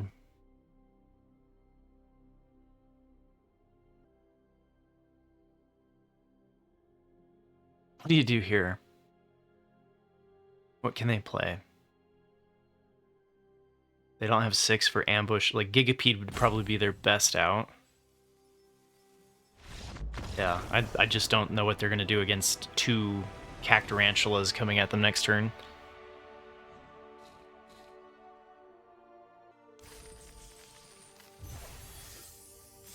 All right. This one's for all of the money. So we at least made our money back, right? So at the very least, we've got 2,500 gems for 2,500 gold, or 2,500 gold, which is good, I think. Is that going up? Let's see, it's 5-1.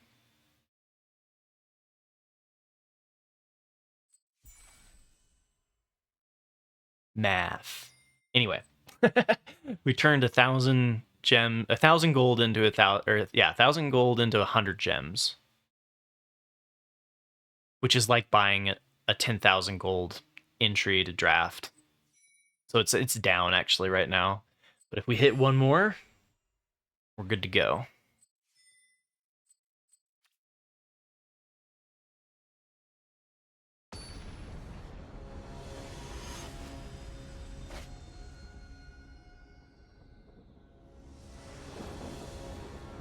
Okay, here we go. Oh man, we've got Spinewoods Armadillo to set up for the Badlands Revival. We've got Tiny Bones and Desperate Bloodseeker for our 1/2 turn. And then we've got Removal, and we've got Gisa. Luck be a lady. Opponents on the play.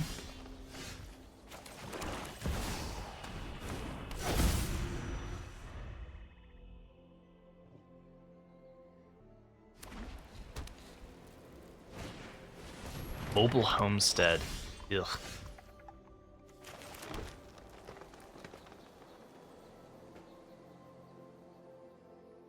Probably trade the Mobile Homestead for the Tiny Bones.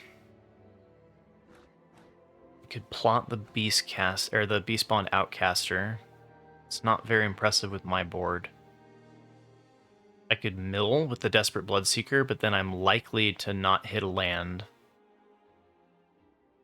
I'd much rather hit a land into Oasis Gardener, right? I did play a land this turn.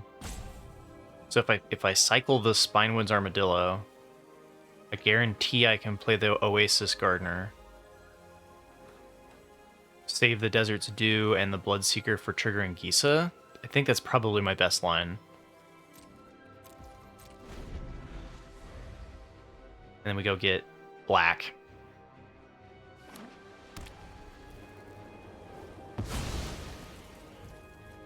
Okay, Beastbond Outcaster, so they're not attacking, that's good.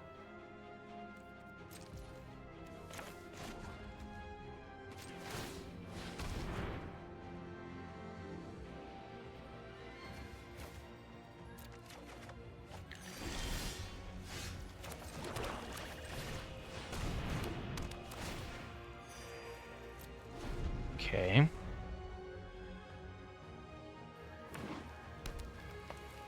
Play Lasso to get rid of Tiny Bones. Okay.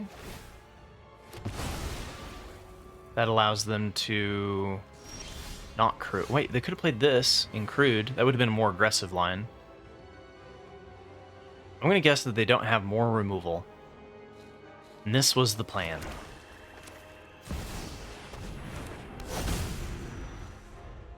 They could play the Outcaster and then throw from the saddle and pay the ward. That would get rid of Gisa.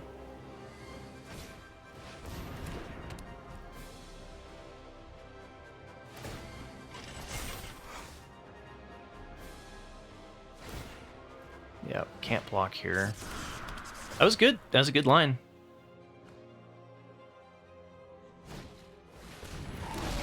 Yeah, that's a lot.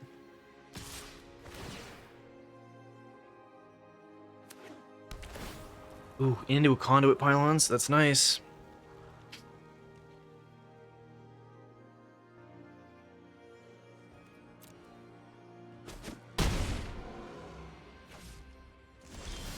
Okay.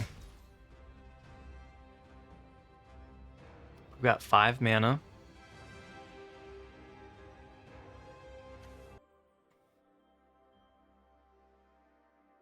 If I hit a land, it would give me 6 mana.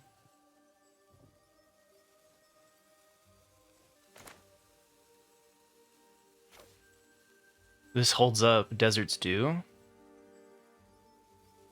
Feels okay. 48% chance to hit a land. Oh, if they kill Oasis Gardener, it does not. Okay, whew. Because at end of turn, they could sacrifice the Varmint.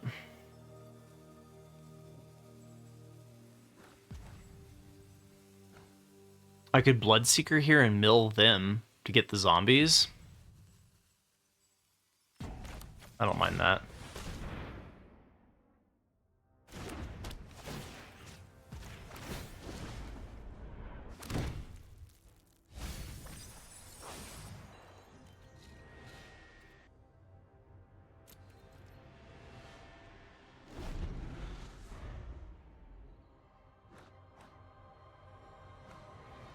Okay. Relatively stable. Oh my god, Assimilation Aegis? Exiles Gisa? Alright, I need my Voracious Varmint. Oh my god, that's disgusting.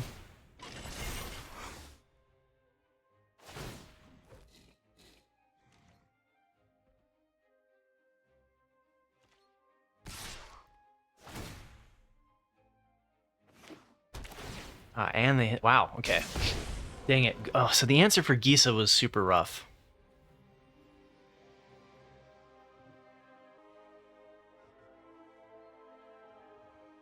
I don't think I can keep letting that homestead just keep thinning their deck, right?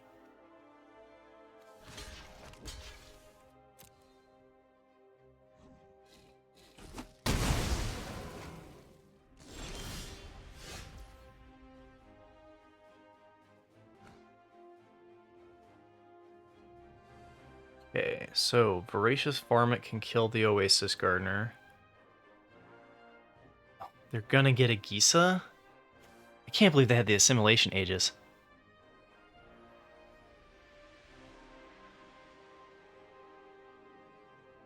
Oh, so the Voracious Varmint... The Voracious Varmint is going to... trigger the crime. So I'm going to tap the Gardener and Desert's Dew with it.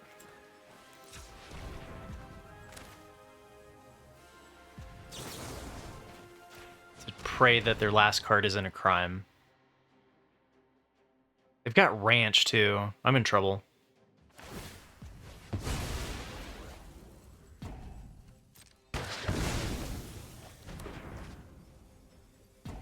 Okay. Consuming Ashes on whatever they turn into Gisa, I guess, is my plan.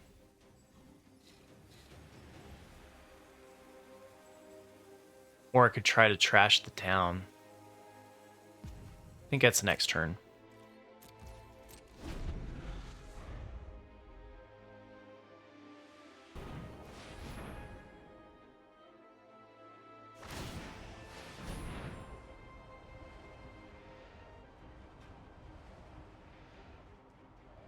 I guess I'd let that happen.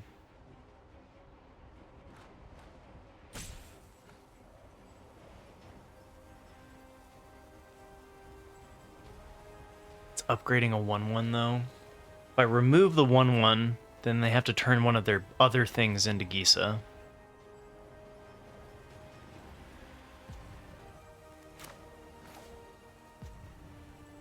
But if I find an answer... Okay, I'm gonna let it happen. I'm gonna let it happen. Okay. Almost ran out of time.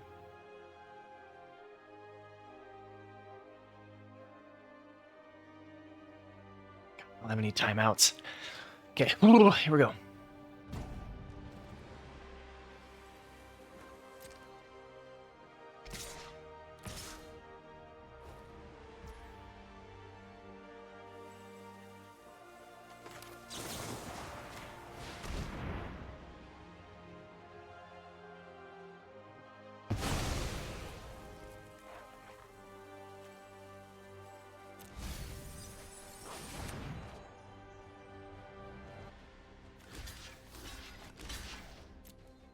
Probably should have gone all 3 on there, huh?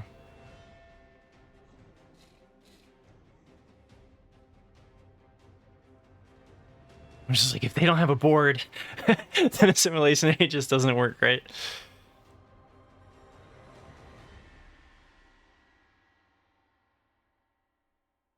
Definitely should have put the Bloodseeker on there, though. Glamour. Okay, Glamour's good.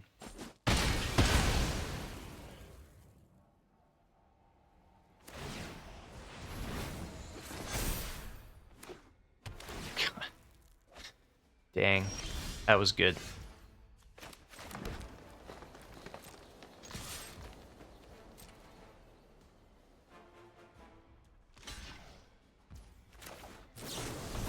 Please help me find my artifact so that I can get my thing back. Alright, I need varmint. Varmint. Varmint, varmint, varmint. Oh! There's a chance. Destroy target artifact or enchantment. Doesn't... Okay, that doesn't have... Just don't be able to commit another crime. Just hit me for 7. Okay, Wily Duke's fine. And I'm glad I didn't remove the 1/1.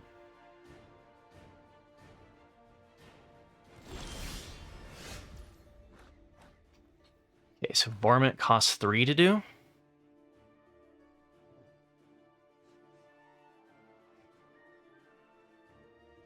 They don't have any cards in hand.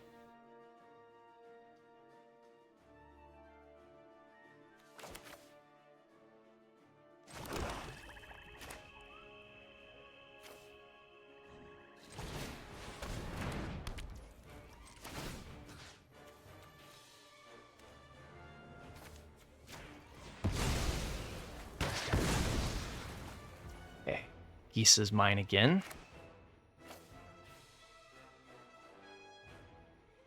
Let's see what you top deck over there with your Bucolic Ranch, though.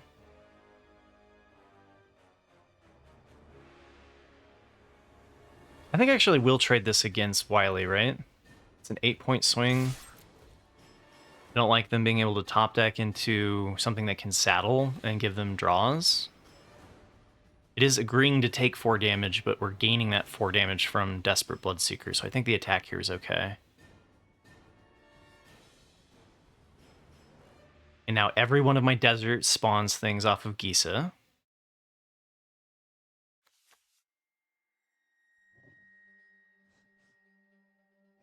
We got ourselves a proper game 7. 19 cards versus 20. They've hit a lot of land, luckily for me.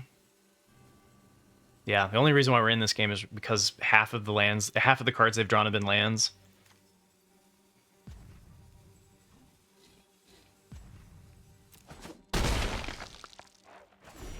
Okay. They scry here off of the ranch. Their top decks are looking better than mine.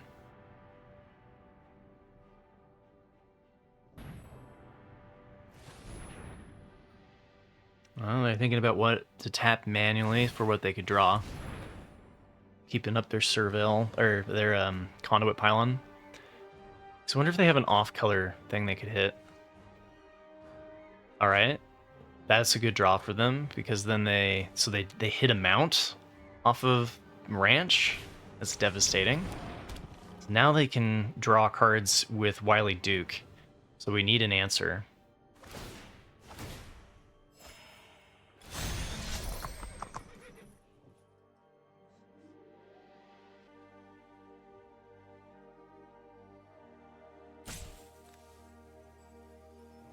Oh, that's the splash. Maybe they have more blue? Buried in the Garden doesn't let them pay the ward on Gisa, though. Oh, they're gonna get rid of the lifelinker. Okay. That is fair. Bloodseeker mill them. Spawns zombies. Cactarantula is good stabilization, but I think getting the value out of Gisa right now is more important. Oh, we can do both. Because I had Bandit.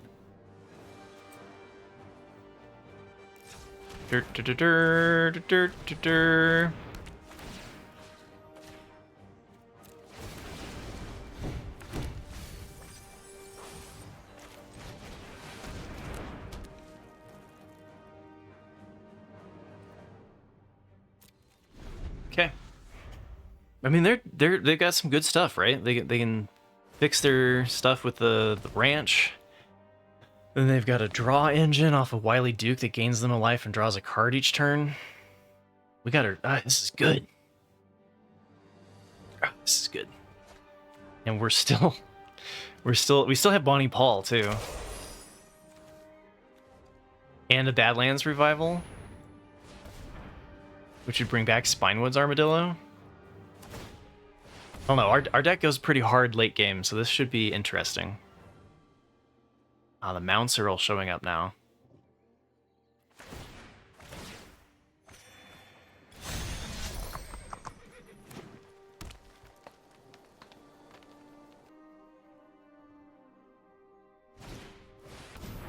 Drover Grizzly and... Oh, and Sterling Supplier. Woo! Okay.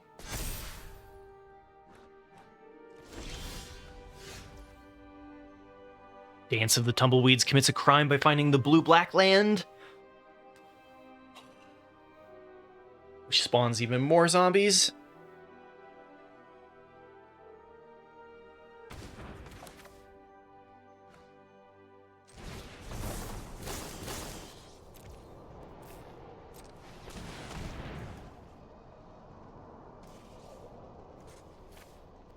Okay.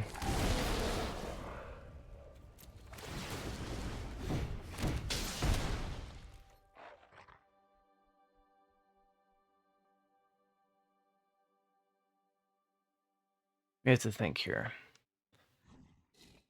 This negates most of their attacks on the ground. Cactarantula trades for 1. I think I'd rather send my Menace guys. Hold back the Cactarantula. Next turn, this is going to be a 3 for strike. This would be nice to have 2 blockers there, I think. This can block here, that can block here, or there. And then I can just start sending these in.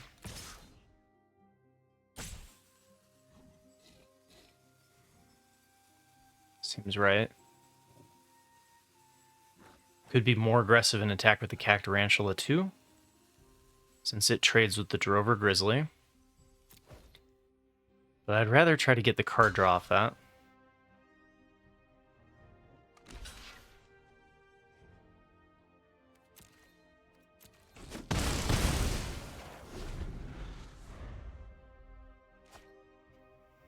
They didn't scry. Huh. Oh, maybe they had already scried?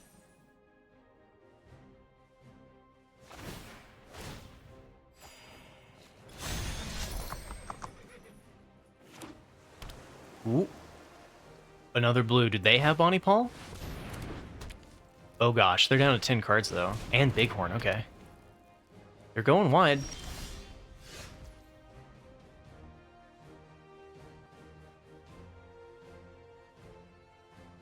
I think I attack in with the 8/8 because it's guaranteed to be a 2 for 1.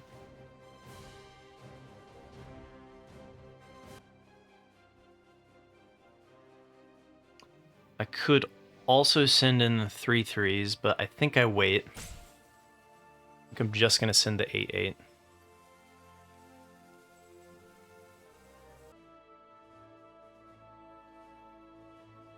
Yeah, it's not quite time to start swinging all, right? It's getting there. Time approacheth.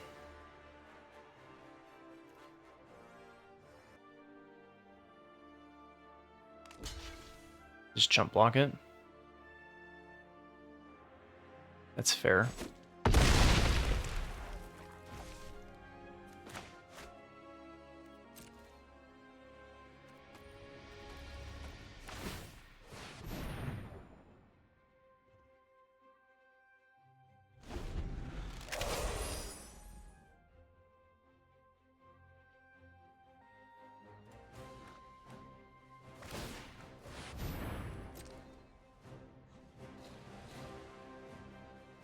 Oh, buddy.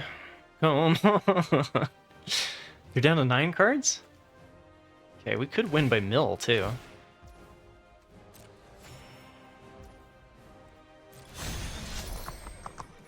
I'm nervous about what they could be drawing. Another Aegis? You're kidding me. Okay. That's a problem.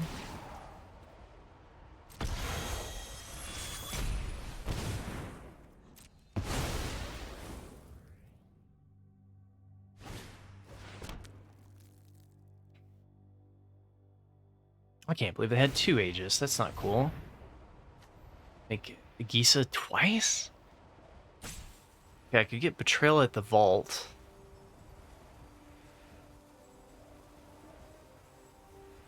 Bonny. I could play Bonny Paul.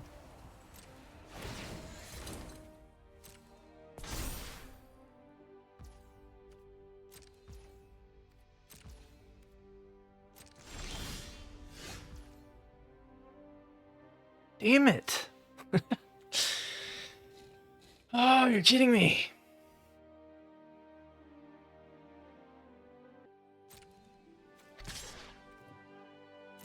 Yes, I should have swung that last turn. Well, my 3/3s.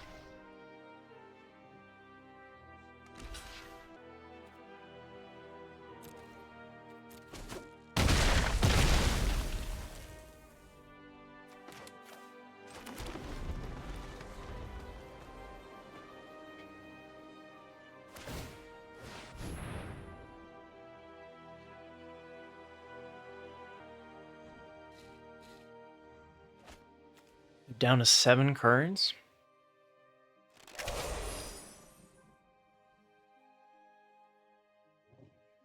Still no removal for Cactarantula. I wonder if they had actually made their thing into Cactarantula if I would have been in worse shape.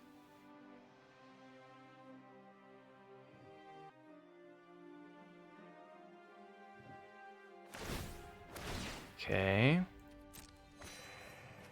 Down to 6 cards.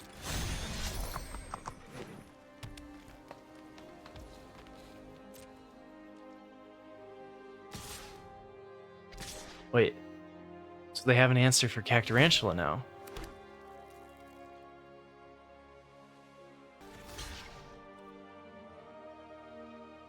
You could just crack back on them.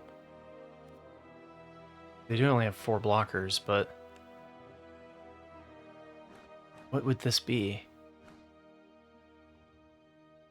This plays around the +2 counters. This plays around 2 counters. Maybe it's not right to risk the Cactarantula, because the Cactarantula is holding back so much. Maybe we just take the 3.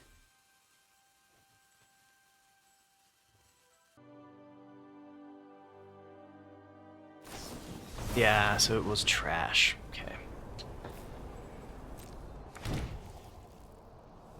Why would they give me... what? Okay. Did they mean to make it so that Bandit was the thing that drew cards? Trample, what? Oh, they didn't want to draw. Okay.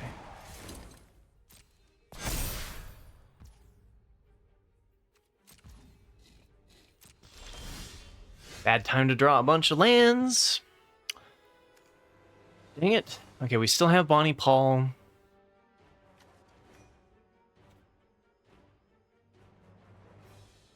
I can still get a Spinewoods Armadillo if we ever hit our either one of our Badlands Revival. I've got Spinewoods Paladin. I've got Oko the Ringleader. Got lots of things to hit here. But if I keep drawing land, it's going to be game.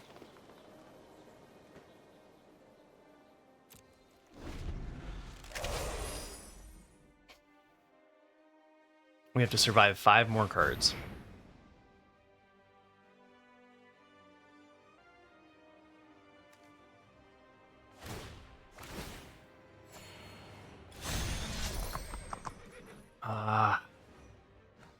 Those 3 lands in a row are killing me.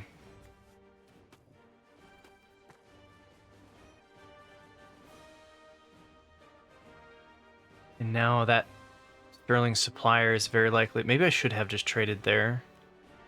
But my problem is that, like, they're going to overrun me with Gisa. I can't believe they had 2 Assimilation Aegises.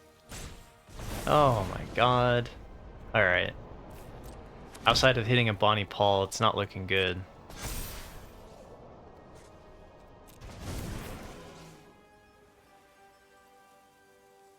Wow, they didn't... Why didn't they bounce Cactarantula? Oh, because it would draw me a card.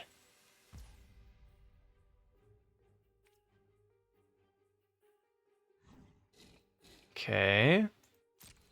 I do have to keep my hard bristle bandit alive.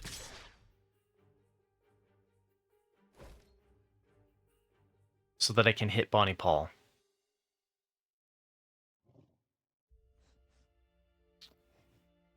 Right.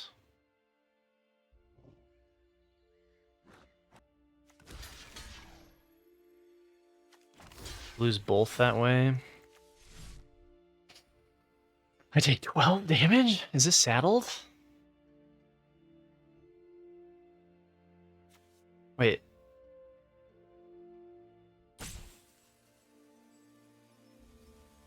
So these have trample.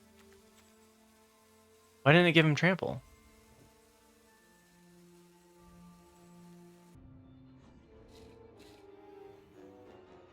We're just dead to Gisa.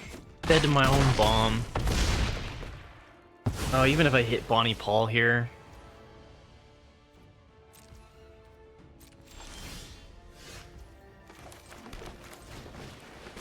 Damn it.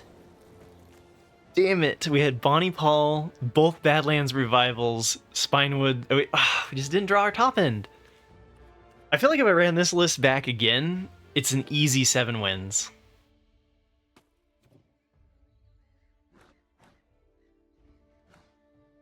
Temple Aegis. Alright. Good game. I don't want to be a poor sport. But damn, 1 win off.